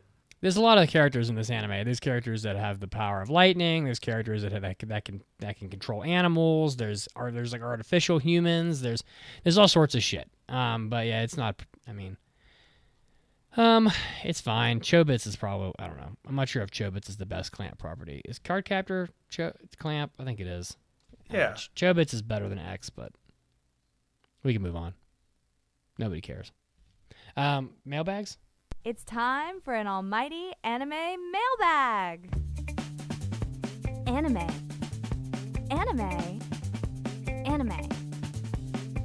Mailbag. If you want to leave a mailbag, www.aaapodcast.com/mailbag. That's where you do it. Don't let me down. Sensei Can't Communicate writes, hello, holy ones. Anime is as hot as it's ever been right now, and I love that. But I must confess, I can recall when I was younger, about middle high school time, being made fun of or called weird for watching anime, and now those same people are the ones I now see talking about modern anime like Jujutsu Kaisen. I know many folks call it gatekeeping, but my dear Pope and friends, is it selfish of me to be annoyed by this? Much love, Sensei. I think yes. I mean, I don't think bullying is ever okay, and for people to bully you when they're younger and then participate in the same thing that they bullied you for is one part young kids being ignorant and also just straight hypocrisy. I'm sure they'd probably apologize to you if they knew that they were such pricks, but they probably don't even remember. I experienced similar things when I was in high school, but they weren't really related to anime. So, for example, when I was in high school, Pokemon was getting big on like Game Boy Color. I'm dating myself because I'm almost 40. But, so if you were in like we had like homeroom for half an hour in the morning, and then you'd go to classes, and we would spend our time playing Pokemon, trading, battling, and also playing Magic the Gathering, which you would also be made fun of for. Fortunately, I went to an ex-military school that had absolutely no issue kicking kids out for extremely small infractions. So they were, my school would expel. For a school that only had like three to maybe 300 kids in it, they would definitely throw out at least 10 kids a year for just small stuff. So if you were caught bullying, they would throw you out for sure. If you were caught drinking outside of school, gone. Drugs, gone. Bring a knife to school, gone. They don't give a fuck. So there wasn't a whole lot of any of that going on at my school, but definitely you were still in the mindset of I need to fucking hide the fact that I watch Dragon Ball, otherwise I'm gonna get like, I'll at least be unpopular. I guess is what you would say. So, but high school sucks dicks. I think it is pretty understandable to be annoyed that people who used to make fun of you now do the things that they made fun of you for. Very understandable. I unfortunately feel bad because I am slightly guilty of what you're annoyed about. Because, I mean, okay, I did not bully. Let me get that straight. Never bullied You bullied anybody. people? No, I did not. I did not bully anybody. It's called a swirly. It's not technically in the bully definition. You swirled somebody? I was refreshing their hairdo in the fun. summer You heat. did it, Mason? We were No, just Caroline did. kids. I saw we were it. all having fun. No. Did you take a Well, shit in the but toilet before you swirl ate them? However, We call that a in my chocolate swirl. mind, I never said it out loud. In my mind, I did think it was a little bit weird that people liked this thing that was in Japanese that had weird characters and stickers and people dressed up and that kind of stuff. That I thought it was a bit of a strange hobby in high school. But then I went to college and I got wise. And now here I am. So I can't tell you how to feel. Caroline out here. Some of y'all need to be bullied a bit more, is what she's saying. Yeah, holy shit. Come on. Come Think of on, the man. children. Yeah. Sorry, Sensei. Yeah, I mean, this is how anything is. The things we enjoy hopefully get easier for other people to enjoy after we've already gone through that. And we're like, oh, back in my day, or, I couldn't get away with this. That's fair. I'm sorry that you went through that and that you missed out on the glory of anime being a mega popular thing nowadays. But it's good, and it's allowed for you to be annoyed by it, but it's okay. It's But you can for say the that you were greater there good. when anime wasn't cool. Exactly. Like, you were the And first. that being an elitist is what things are all about. It's just that's me. I know. It feels so good. So good on you for surviving. All right, are you ready for review? I think so. Okay, today we are reviewing Undead Unluck. It's the final show that we are reviewing from fall 2023. It's almost time to get into the winter shows. Finally. So this was a listener choice pass, but I did do an impression on it in episode 701, but I failed it. Good. You can watch it on Yeah. Hulu. Yeah. You can watch it on Hulu. And here's the general Caroline synopsis. based as fuck. This just in. Listen, we'll get to that when we go into expectations. Oh, sorry. No, but it's not exactly as you say. So, synopsis. Fuko has a condition that brings extreme misfortune to anybody who touches her. As she stands on a bridge above train tracks, Fuko is touched by a strange man, causing the footing underneath him to break and dropping him in front of an oncoming train. However, when Fuko finds the man's corpse, she discovers that his body is regenerating and that he is coming back to life. The man, whom Fuko names Andy, is immortal, and like her, he also wishes for death. Initially dismissive, Fuko eventually decides to team up with Andy to give him the best death possible. But a mysterious organization lurks in the shadows, hoping to take advantage of the duo's bizarre abilities. It's by David Production, directed by Yuki Hayase. It is based on a manga. And going into it, as I mentioned, I did do an impression on it. And here's the thing. I generally liked the first few episodes. I probably would have passed this show if it were a weaker season. But even if I did enjoy the first few episodes, I was not huge on some of the more zanier parts of the show. And also Andy's fascination with Fuko's boobs. But I did really like the powers and the power system, and the fights I thought were interesting because of those powers.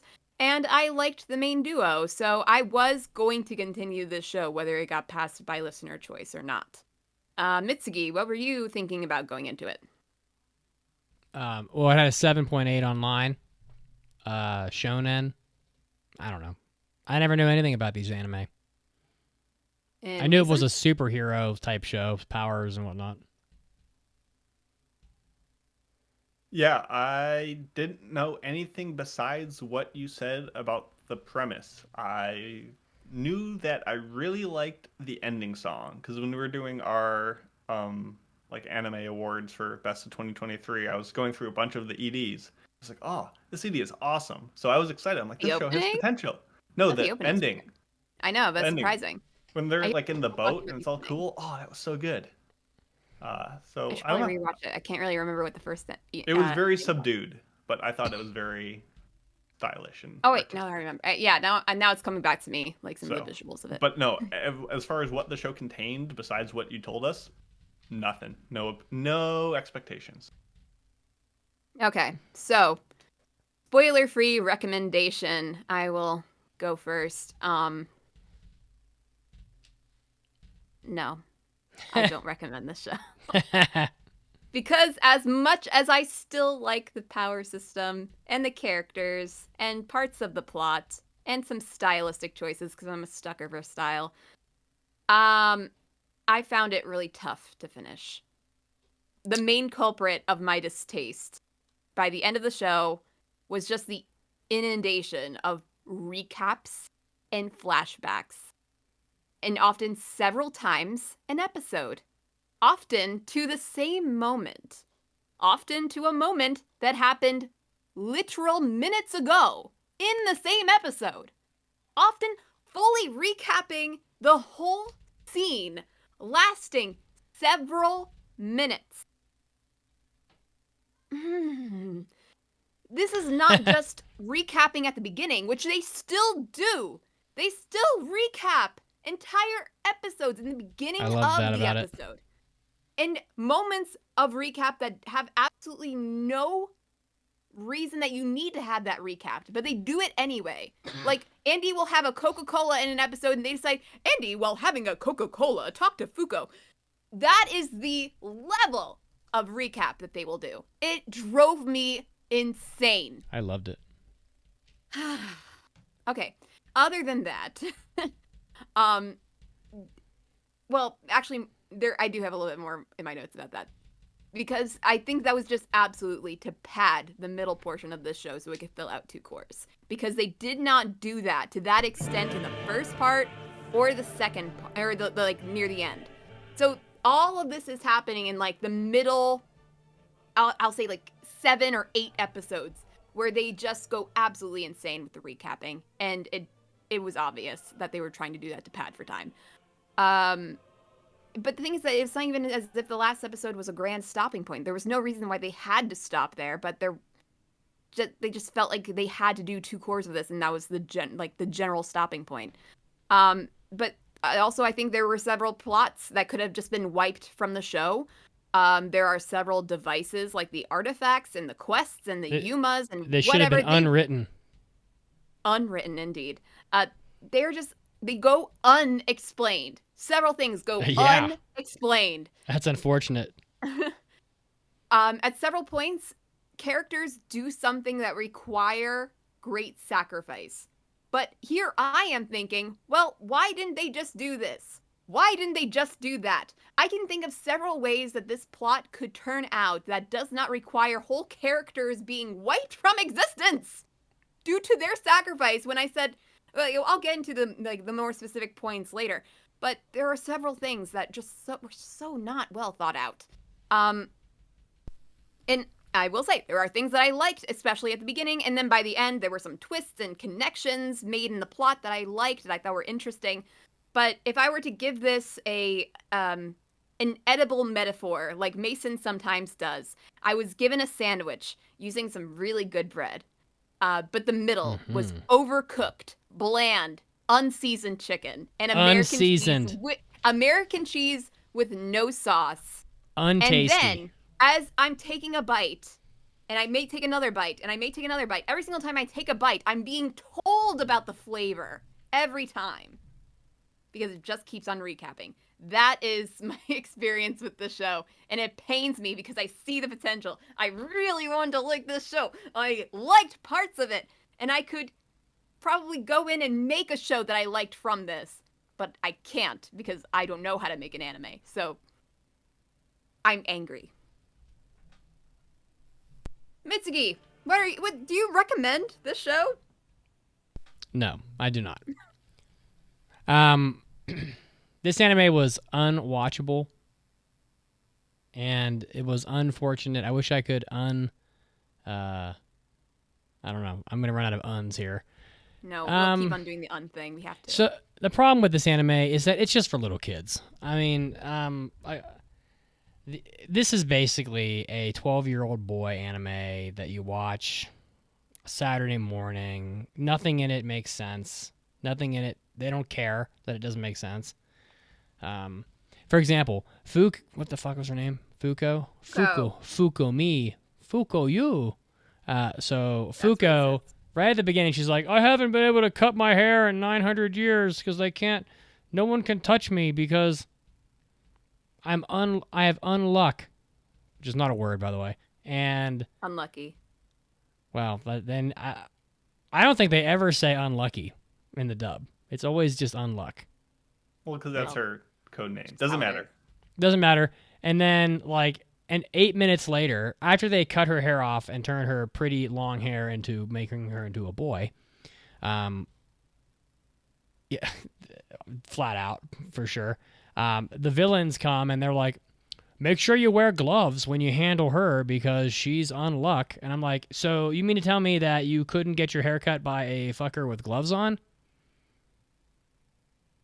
Like, and that's not important, but it's just stuff like that combined with all of just the ridiculous nonsensicalness of the action and the powers and the characters that tells you that this is basically for little kids. The fact that Andy's naked means nothing. I mean, it's about the type of nudity where some guy jumps out of the bushes and does like a jig and he has like a little fig leaf over his penis and everybody laughs. It's like, whatever. There's like Disney movies for like 7-year-olds with that kind of shit in it.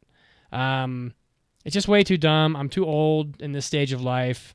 I don't think I'm supposed to enjoy this. I'm 38. This anime is for people that could be my children. The plot line is just really easy to dismiss. You know, if you haven't watched this, the types of action in this anime would be like if Jack Skellington jumped out of a bush and pulled his head off, lit his eyeball sockets on fire, threw them across a room and hit somebody, and they exploded. And then he would just like regenerate his head, and that would be it. Because it's just silly nonsense for most of the time. And immensely boring because for most of the first half of this anime, whether people want to officially define this or not, it's Monster of the Week nonsense. You know, when you go off on a quest and you fight an enemy, and it adds very little to the story besides like some of the rankings changing or somebody unimportant might die in the course of battle. And then you go to the next enemy, it's just Monster of the Week. That's all it is. And you're going to lose me super fast. So yeah, this must have been a bad season. I don't remember what else came out this season, but as the chat said, I wish I could unsee this anime. I could unremember it, and unfortunately, I felt I felt unluck having to watch this. It wasn't the worst anime I've ever seen, but it was just uninteresting from the very beginning, and characters being unable to have the concept of a character not being able to be touched is not original. It's been done 100 times, and so has I Can't Die. So I don't know, and having everybody have an unpower is just stupid. That was pretty harsh, but I did not enjoy this, and I'm gonna make a proposal after Mason goes. Yeah, you've seen the Manic Pixie Dream Girl show. This is the Manic Unkillable Nightmare Grandpa show. I thought the show was phenomenal. Literally, I would have died on the hill of this being a good show for the first 3 minutes. I thought it was so good. After that, it lost a bit of its luster, but even for the first couple episodes, I was still kind of enjoying it. I'll get into what it had to offer, because I am really in Caroline's camp on this one. I wanted to like the show. I really did. It had a foundation that I was intrigued on, and I was like, okay, let's see how this momentum carries it through.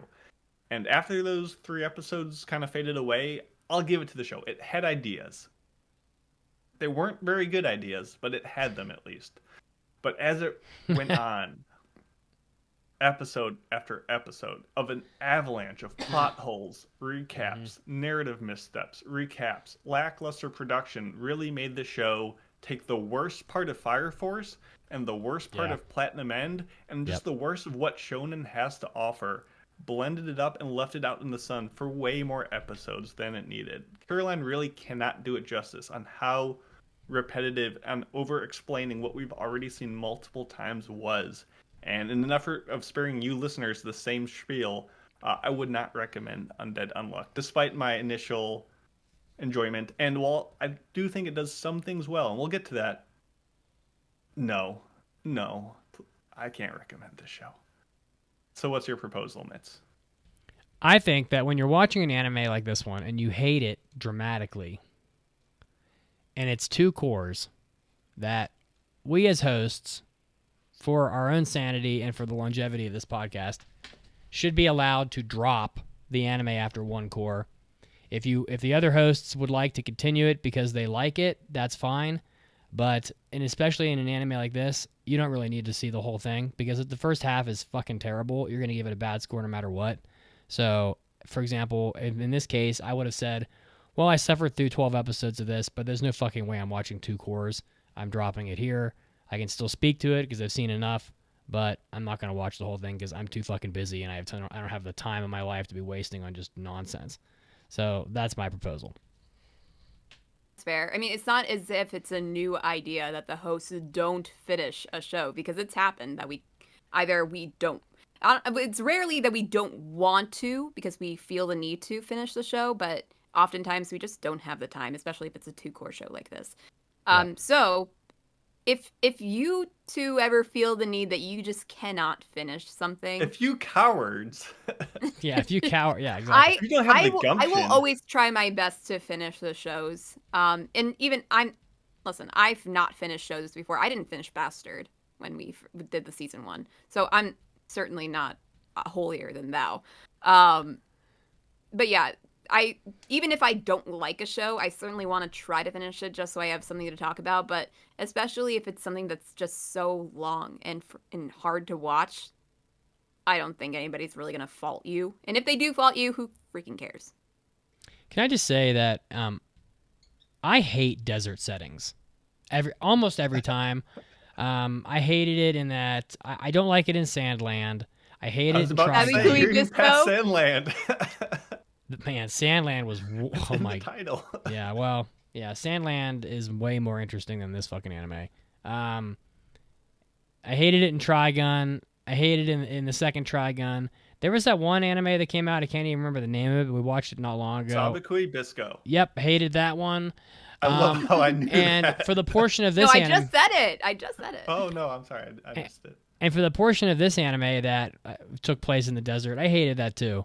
And I don't know why why do we keep putting anime like, I get that it was only like not a major like, it isn't like it was half the show, but why It do we was literally still like a few episodes. what's that? It was just a few episodes. It was a few, but yeah. But like, why do we keep going back to the spaghetti western, 5 buildings that make up a sort of street in the middle of fucking nowhere setting? Why does that continue to happen? Because it just doesn't work. No one likes it. I mean, I don't mind it. I feel like there are very select people that hate it. Well, But I don't think yeah. anybody. I don't think you can say everybody hates sand. No, but I just mean like the spaghetti western setting and stuff is just not good. It doesn't work. It's ugly and dusty and just not good. I'm not a fan. I am an unfan of that. I think with that, we are free to go into spoilers. Though we have just spoiled that part of the show takes place A in couple a episodes that goodness. have no meaning on its setting. Oh my god! Okay. Let's talk about these recaps and flashbacks in detail. Thank because- God they're there. What do you mean, thank God? You mean you did Oh not my understand God, what happened yeah. the first 3 times? No, They no, said no. it? No, I mean like when I'm at work and I'm suffering through this fucking shit and I'm like, oh, someone calls me and I'm not even going to bother to pause it because all they're doing is punching each other.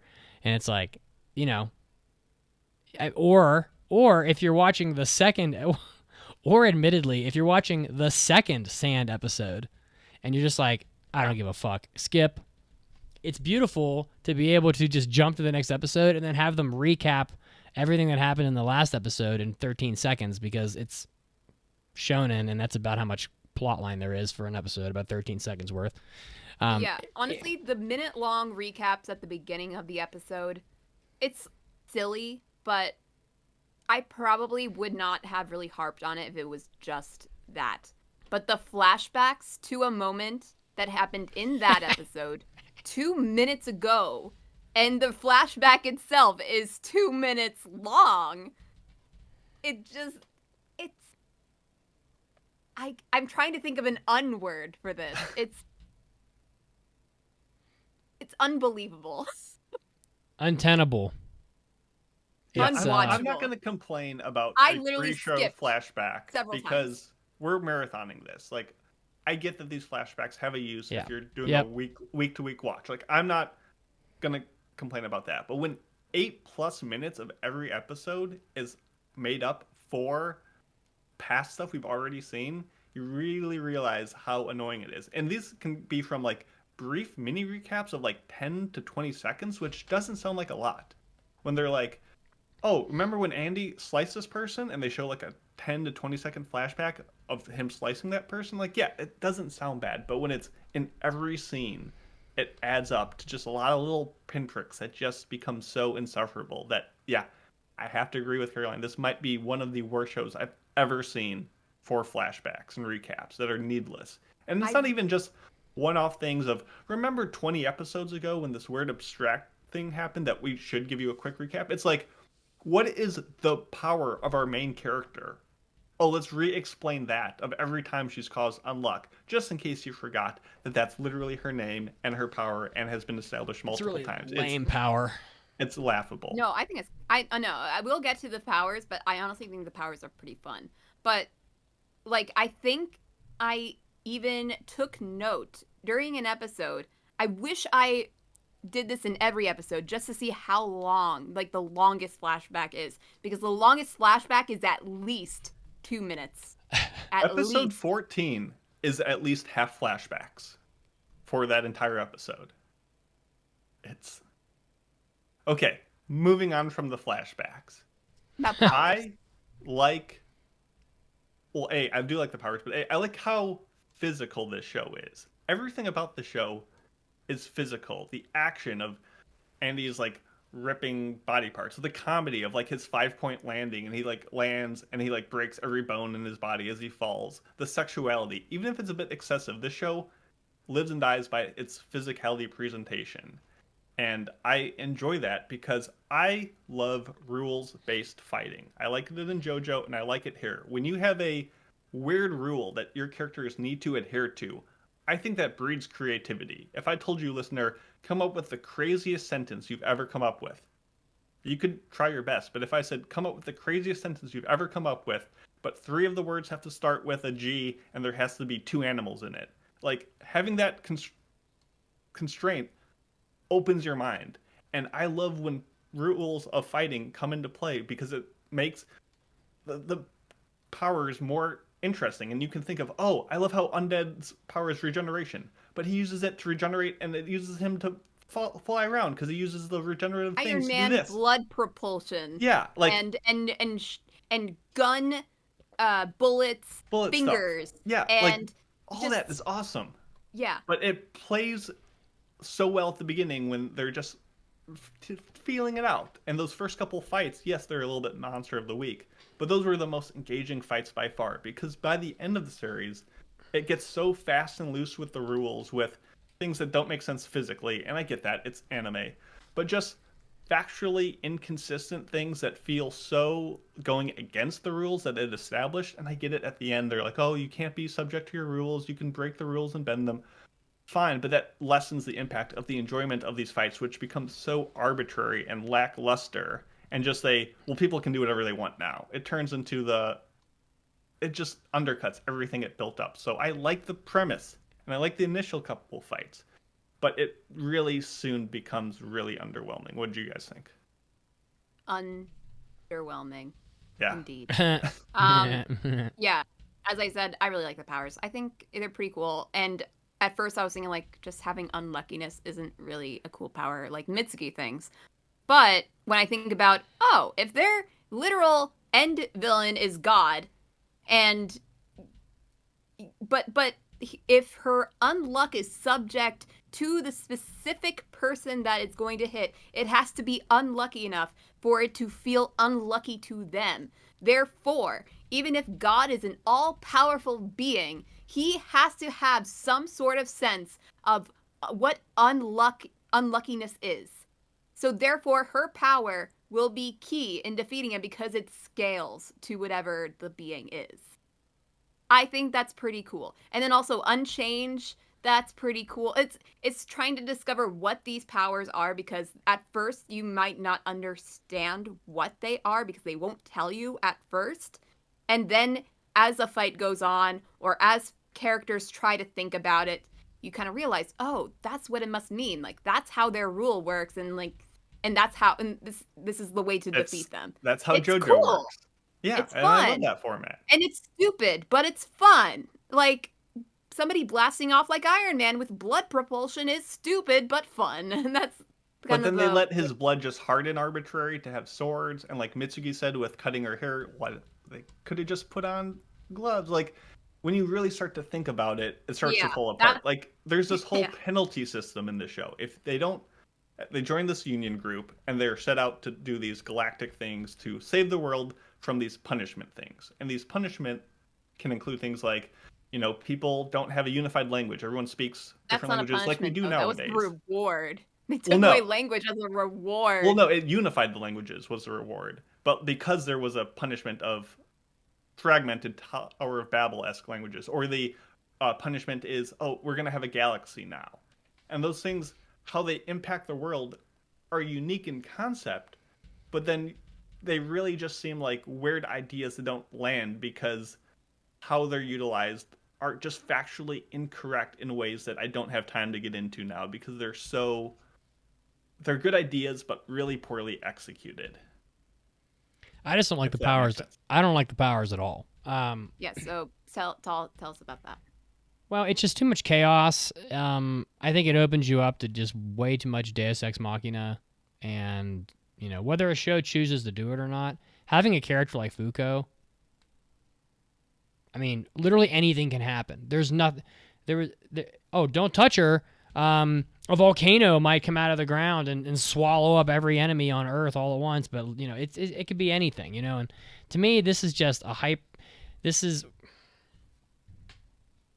fighting shows are fine, right? Dragon Ball Z, love it.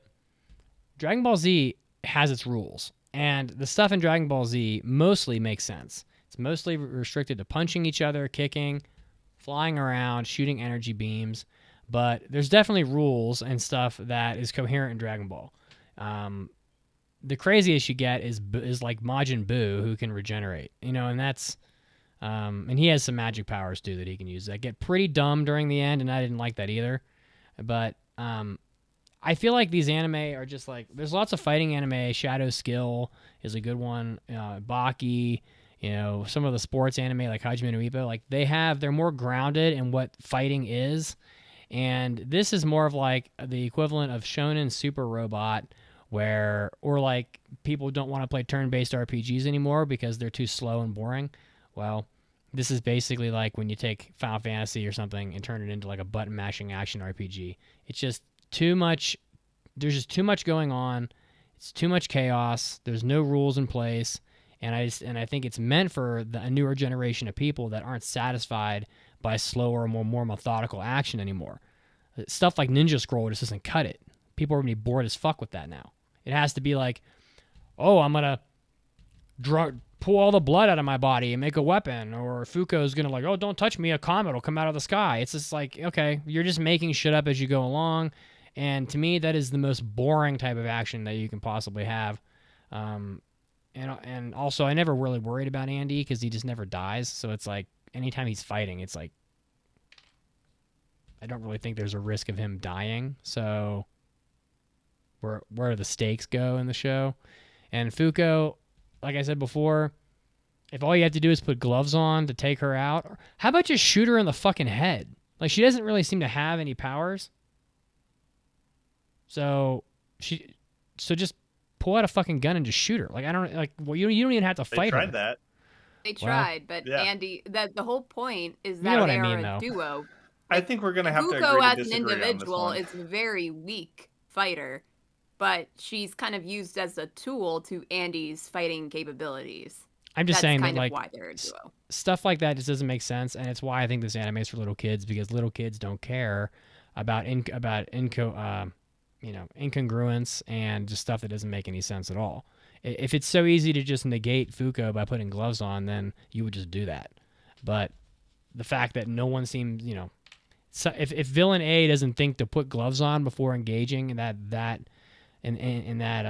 combat or whatever, or that it's Well, they're not the ones touching Fuko. Most of the time, Fuko's not touching the villains. That doesn't happen most of the time because they know she of her abilities and they know they won't touch her. And she's also can't get up. She can't get close enough because she's a very weak offensive fighter. But because Andy cannot die, it can use her ability at will. And shoot his head off towards other people. Yeah, I and get that kind of stuff. I get that, but why? But she can't get close to the enemies because she's weak, and they don't touch her because she's unluck. But why not just put gloves on and touch her? Because Andy's there to fight them off. Oh, come on! But see, that's another. He's blasting off like Iron Man. As I said, he's everywhere. He's there. He's there. He's but everywhere. That's it. He's shooting that's his sword. another. He's doing his bullets. It's equally as unlikely that anybody wouldn't be able to get up in her grill and make contact with her as anybody else. Like sniper rifle her from a building from 500 yards. I don't know. So I mean, I've played plenty of games and stuff where you're escorting somebody who's weak. It's not that hard to get to them. So I'm supposed to believe that Andy is like so effective as a fighter that no one can touch her.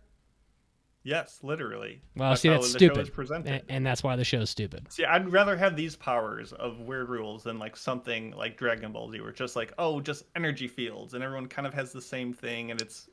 I like the power system like JoJo. You say that there's no there are not enough rules for this show, Mitz, but their whole show is based on rules. They I think they're just making say shit rules 1,000 times.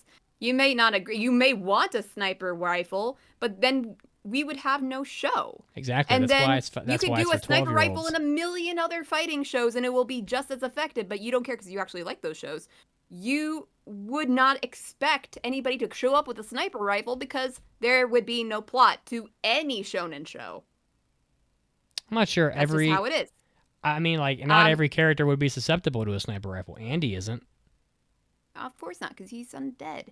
But let's talk about injustice, because that's a power I don't get. Injustice. Let's do it. That's the power I don't get. Oh, like, I can explain what does justice mean? Like, it's one person's justice. I Exactly. understand it's unique to a person, but what's my justice? I don't have a justice. I'm not fighting for anything. For example, right now, if your justice of defending this show would be telling me it's like, here's how the powers work, and I was against you, my injustice would make you also attack the show for having stupid powers. Whatever you think is right, you would do the opposite. It's just so... It does not make any sense. That's the one that doesn't make any sense to me. It makes sense. In the initial... I think the show does a pretty good job of making the powers make sense. They just don't land them very well. Like, for example, earlier in the show, they're like, what day is it? And the person's like, it's March or August 7th. It doesn't matter. And Victor's like, what day of the week? And they're like, oh, what's that mean? What are you talking about? And the whole premise is because the galaxy doesn't exist, there aren't the planets of the solar system like Mars and Jupiter and all that. And Mars and Jupiter are what derived the gods that made the names of Monday, Tuesday, Wednesday, Thursday. So the conceit is because no galaxy exists, there aren't names for days of the week. And thus, characters don't know Monday, Tuesday, Wednesday, Thursday. And that got me too. Which is a nice idea. It's a nice concept until you realize, A, there were names for those days of the weeks before Monday, Tuesday, Wednesday, Thursday, Friday. Second of all, this was before the unification of language, and they asked the Chinese person, and in China, their days of the week are first day, second day, third day, third day, fourth day. So that doesn't days even of the apply. week are not dependent on there being a galaxy. The names itself are dependent. Exactly. It would the make names more in sense English if there being was what no they are. galaxy. Then there would be no you know, what's your sign? Nobody would know what that means. Nobody. I'm a Mercury rising. Blah blah blah. Yeah. Of course they wouldn't have that. That. What's your zodiac? Wouldn't be a thing probably. Yeah. So I love that that's an idea, but it just plays into it in a very illogical way. So I get that that's how the rules of the show work, but it's just not cohesive. Like, I love his finger bullets, but the physics of a finger shooting into a giant bell is not going to ricochet it across the world, no matter how fast that finger is flying. So it's stuff like that where it seems a little too anime, and as Mitz has asserted before, and I absolutely agree, it's very Saturday morning cartoon. You're not supposed to think. You're supposed to think, oh, it's so cool that they're thinking about this stuff, but not think about it too closely yourself. You're supposed to be like, oh, he's flying around and it's cool and things are working out because they need to. And it's very just arbitrary. And it doesn't help that so many of the stories of meeting these characters are so rushed with the zombie pride or Gina's sob story, or just they keep on bringing up these big proclamations of epic emotional moments, and there's just no emotional payload to go with them. Almost every negator killed their parents, and I'm supposed to care by the seventh story? I'm sorry, I don't. I don't care about these survivorship Diana! bias, Stockholm syndrome ass romances of characters falling in love with Andy. I don't believe it. I don't care. Your characters are very weak. Your messaging is weak. The production, I loved how they put all the ex-Shaft people on eye duty. The eyes looked beautiful in the show, but everything else, from the directing to the Foley, just really started to suffer. If I need to see one more spinning roundtable shot, I might throw open my mouth a little bit. That was so nauseating. I loved the ED. I loved the first ED. But man, even the first OP spoiled that there was going to be an 11th seat. The show, like, title cards spoiled that Victor was coming, and we're going to see him. He removed his cork to remove his memories. I love that idea. He did it once. Victor didn't show up. He removed it again. He did. Why? That does. Wait, they I get removed it. it and he didn't show up. I can't In the remember first that. episode, he takes his cork out and goes Super Saiyan mode and flies around and kills everyone and just plugs it back in, no problem. And I get it. It's been a while since I've seen the first episode. Things so. get explained kind of ham-fistedly with a lot of ways, and I can point to things being not technically wrong all the time, but it felt wrong. And this show was a chore to watch. Episode after episode just drained me. And man, I didn't like this show. Yeah. I mean, I understand what you mean about maybe the characters aren't great, but I still liked them just because they were a bit tropey, but I still like how characters bounce off each other despite tropiness. Like, yeah, that's fair. I liked Andy and Fuko, obviously. They are a good pair. And I agree. then Tatiana is pretty fun with her backstory. I mean, you do that. You do that with your head. You say, oh, no, I don't think so. And you make me feel bad and defensive. No, Tatiana was fine. And I did like how they're part of this big organization and they do their quests and other people do other quests. Like, Fuko and Andy didn't need to be in every single quest. And they came back and they're like, hey, these people did this, these people did this. Like, that felt really communicative in how people came together. But it was very odd, and this organization's trying to kill you. Okay, you killed two of them, so now you can join the organization. So get in there, buddy. Give it your best shot. Okay, best friends. Like, there was a bit of growing pains.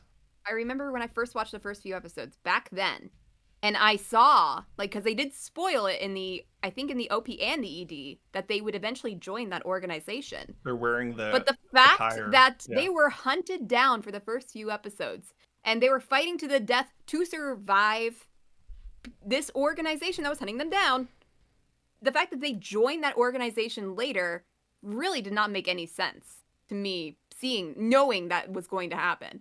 Later on, it does sort of make sense. I mean, like, would you want a person who has the ability to call down asteroids at any moment on this planet? Probably not.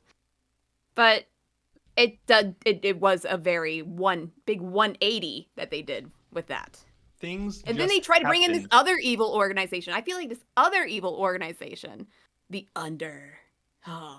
Yeah, I feel like that unfulfilled. I wanted that wiped. I did not want that. Like, the characters individually, okay, but as a whole organization that they have to spend time fighting when they are supposed to be on this journey to get the capability to beat God, that was enough. They didn't need to have this whole organization to prevent that, you know? Yeah, it was a show that they had that big twist, and that was nice, but then they didn't do anything with it. It was just things are going to be bad, and the show distilled to me when they're kind of going after that big fiery burn thing, and classically Fuko touches Andy. Andy does his thing in there. She lands right next to the main villain, the new main villain, and she says, "This is my unluck." And the guy thinks, he's like, this is probably her unluck coming. And then the unluck happens, and it just was so ham-fisted. Everything in this show just had to happen. They just had to have Andy not be naked all the time. So let's just have this arbitrary guy jump in a scene for 2 seconds. Okay, now he has clothes all the time. Good. Yeah. Let's move on. Like, it just felt so poorly paced, way too fast, too slow. It felt like, episode 3, they're fighting in the middle of the ocean, and within seconds, Fuko is painting on the beach with this other person. Everything was so arbitrary and convenient in a way that was very unbelievable. And I agree. I like how a lot of the characters bounced off one another. I wish we saw more of that. But really, this show was just a ton of ideas. It was just spewing ideas. And I appreciate that. They were just bad. I don't know if that's better or worse in a show like Solo Leveling, which to me felt like if you asked an AI to draw a blank piece of paper and it was just neutral. What's worse? No ideas or a ton of bad ones?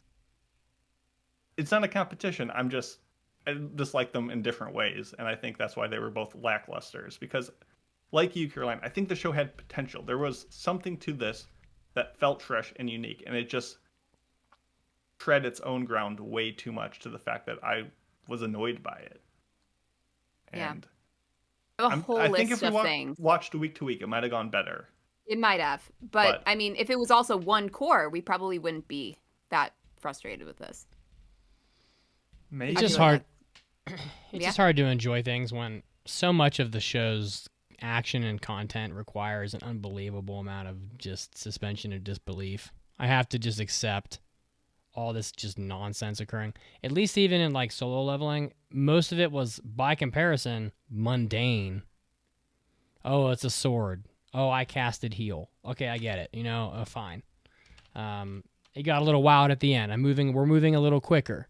Now he can like revive the dead. Like, I get it, but like that is mundane compared to in a show where seemingly anything can happen.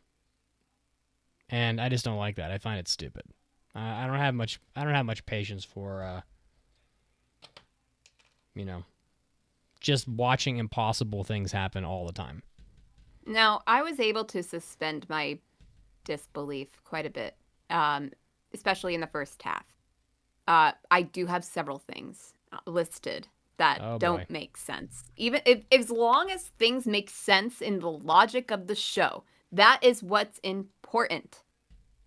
But when they go against that logic, or at least logic that they didn't further explain, here are my gripes. And there's probably several more. Why did they fight so hard over the round table as it was being taken away when they did not need the round table to fulfill the requests that they needed to do to prevent the world ending? Well, I think they also grabbed the Apocalypse book. Yeah, the Apocalypse book. And they took the book back, and then the villains are like, whatever, we'll let them have it. Bye. Why didn't the villains just take the book then? That was the main thing that they needed. But they took the round table. You can go to IKEA and you get something like that. But that was silly. There did not seem to be any repercussion because of that fight, except the fact that that guy betrayed Union. Are we talking about the book that has bulging eyeballs and a mouth and talks? Oh my god. I saw that and I didn't like it. I knew you would hate it. Man, it's fucking dumb. Only a 10-year-old boy looks at that and thinks that's acceptable. Yeah. But even it's fucking that nonsense. Betrayal scene. I don't know, Billy. Cool. I don't know this guy. Why do I betrayal. care if he betrayed them? But how fast it was, okay, we need to kill 3 of them and capture one of them. And he said, how about nukes? And the main person was like, how about no? And he's like, how about bang, bang, bang, bang, bang, bang, bang, bang. Like, And they're like, okay, I guess we don't like him now. Like, why Yeah. then? Why not wait till later? Why do it when everyone's sitting around the table? Why? It just needed to happen and conveniently have all the same villains as before that they alluded to 3 months ago, saying something's going to happen in 3 months. Okay, 3 month time skip. It was a shonen ass show. Yeah. I didn't like that. What else? Okay. A lot of this has to do with Ano, the manga writer. So why didn't Ano just draw himself a new arm I don't know. before going completely armless? Like I he don't know. he showed that he Unarmed. can build himself a new limb. He drew Andy's arm, attached it to himself, and displayed that it can use the same abilities as Andy. This pen, by the way, this pen is freaking broken. This is the most powerful tool in this entire world. So yeah, he's able to draw himself a new arm. He puts it on. He does his thing. And I guess the arm disappears, but still, draw yourself a new arm so that when you eventually lose the other arm, you're not completely So useless. this is the kind of thing I'm talking about, Caroline, because he doesn't draw himself a new arm because, and he says, I can only have one thing activated at a time, and that currently they were in that airplane. So you're like, okay, that makes sense. You have another drawing I in the didn't hear that world. part. You can't be drawing your arm right now. Perfect. They land, they get out of the airplane, and he just sits in the room, not drawing. Okay, now why didn't you draw an arm? Like, you didn't. The show didn't think about it past the first gimmick. Why? You're right. Why didn't they draw an arm? I don't know. You need to watch some Rohan Kishibe from JoJo though, because he's got some similar pen powers. But yeah, things just Okay, needed so- to happen, so they drew him in. So I did not know about the rule that you can only have one thing visible from this pen at Yeah. a time. So that might kind of They go had against plenty of some time of my after. yeah, but that might go against some of my other gripes. For example, why didn't he draw a new person before using a suicidal artifact? So he is using his pseudo person to utilize the artifact that would age him to a severe amount of years. I was saying, like, why didn't he just draw a new person while this other person uses this artifact? That's But fair. that would go against, as you said, apparently this rule. But that does not go against the fact that he could have just given the device to freaking Andy, who can do it without dying. Yeah. And then, this also doesn't go against that rule you just said. Why didn't he write letters to Union and tell them about this, instead of writing a manga that they just might read and might make a connection to? Because it's a very big coincidence that they were able to do that. Because we need an arc of our main characters making their own manga and then trying to pitch it and then talking to the You're spoiling my next point. It's- Why didn't they just go undercover or break into Shueisha and find out about this manga writer instead of having to write and draw a whole manga in 2 days? That was just absolute. Because little kids don't think that far. That Exactly. was just so dumb. So dumb. When you're fucking 9 years old, like, you don't care. You're too busy, like, eating Fruit Loops. They don't give I a don't shit. think we can blame this on the fact that maybe kids don't think that. I can do. I think can. I know you can, but you always cough it up to this show is too young for me. When you It are is. Listen, Mitz, kids I get are older. much Anime smarter than stays you the think same. they are. I think this is just due to bad writing. Nah, little kids grow up on like Powerpuff Girls. It's like there's no rules. They'd be bored if there were. Mitz, The writing is bad, but that's because it's written for little kids. it's not No, written. it's That's not that No. was not their intention. They're just bad.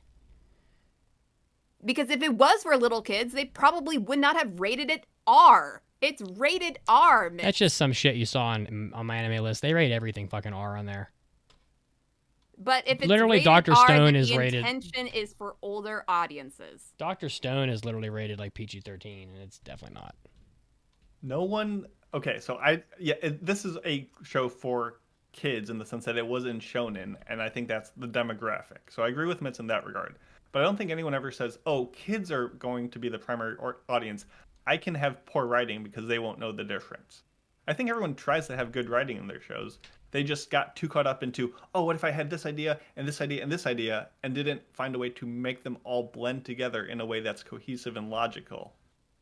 I mean, there's a lot of anime. Like, we're watching this anime, but if you go to Japan, could be little kids watching Undead Unluck. Just Oh, saying. I'm sure I'm just kids saying. are watching it. Saying But that that's not an We're also, excuse by for the way, bad by the way, writing. we're also running like super long, I'm just so we need to talking kind about of. the intentions behind it. That's all. I'm not saying the kids can't watch this. Kids can definitely watch this show. All right, yeah, you're right. This is getting a little bit long. One last thing. The girl with her tongue sticking out that sometimes pops up in that organization. Like, oh, she talks like this, she thinks it's funny, and she has the sleeve over her hands. That, when we're talking about terrible character designs and tropes, What about throw the bunny? her in the trash. Did you like the bunny girl? She was Showed only up there at for the like very end? a few minutes, but oh god.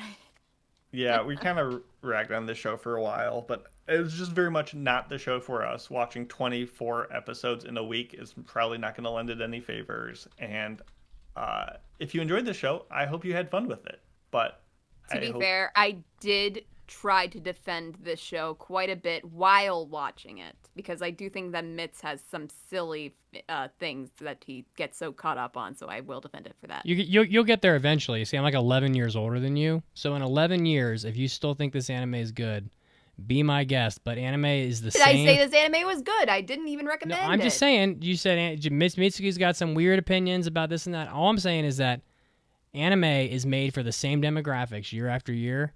And someday you'll be 50, and you won't think little people firing blood out of their ass and flying around with it. You won't think that's cool anymore. I was just. I'm just picturing saying that. you won't. Oh, It's God. called age. It's called aging out, which I'm Called probably Hemorrhoid doing. Man. But at a certain point in time, anime is still going to be Pokemon Goofy, and you're going to be 40, and you're not going to like it. And you're not there yet, but I am. Fine. So there That's we go. fine. But I'm just here's saying, the that's- problem. You're saying this show is meant for kids, It is. but it's not.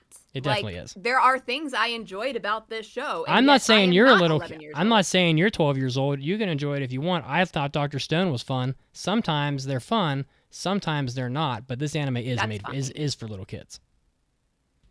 Okay. So again, things I liked about this show. I think the powers are cool. I think the characters are fun. It's a silly, big, dumb, fun type of show that, or rather, it intended to be.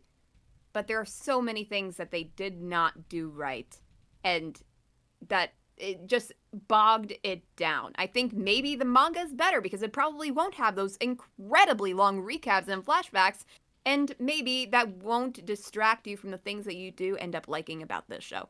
But it was slog. It was a slog. I'm not gonna lie. I'm gonna have to give this show 2.5 unbelievable unwatchables out of 5. I'm trying to think of more unwords, but I couldn't think of them. Maybe you guys are more creative than I am. What do you guys think? 1.5 out of 5. I don't think it deserves any creativity. I will agree. I'm giving this a 1.5 ungood out of 5. The best part about this show, and I think Caroline alluded to it earlier, that it had so much potential that you saw it and was like, I can do this better. I can make the show more than the clusterfuck that I experienced. Yeah. And I liked a lot of the ideas at play, but the execution was really weak, and I did not enjoy my time, and it was a chore to watch for sure. So yeah, 1.5 for me as well. Mason's on a 1.5 hot streak. I know, baby. Well, what's next What You do week? we gotta got get next? something that you What's like. next week? Are we gonna keep the good times rolling? Yeah, what is next A week? I sign don't of know. affection. Oh. Another anime that I should have mentioned in the bad character design category. Those juicy the- lips. Trouty mouth. You're getting bodied by his. It's mostly just Is the main. Pancake gonna join us for this one? I'm not sure. She loves Sign of Affection. It's mostly just that the main guy is just so like puke worthy, like perfect. It's Oh. just like it's You're it's all- right. The finger tattoo, you know. oh, my finger tattoo! Look how hipster I am. Like, fucking suck my ass. Oh, we are getting sneak peeks into next week's God damn. review. No, if that anime is way better than this one. I'm just saying, it's like when all you do is like backpack in Europe and like get finger tattoos, like go fuck yourself. I mean, it's really Mitsuki just, likes random. rom-coms more than shonen fighting shows. Confirmed. Wow. Yeah. With Let's hope that Pancake's available. little to talk boys about the with show, 'cause I massive wanna know her racks. thoughts. Anyway, Thank you for thank dealing you with for us. joining us. If you'd like to get more of us, I don't know why you would, but if you want to get more of us, you can find us on Twitter at AAA Podcast, on Facebook, on Discord at AAApodcast.com. Just click on the button on the top bar of the website, and you can join us for watch parties and clubs and fun discussions. And we will see you next week, 5 p.m. EDT on Twitch, for another topic and the review of A Sign of Affection. So see you next time. Toodaloo.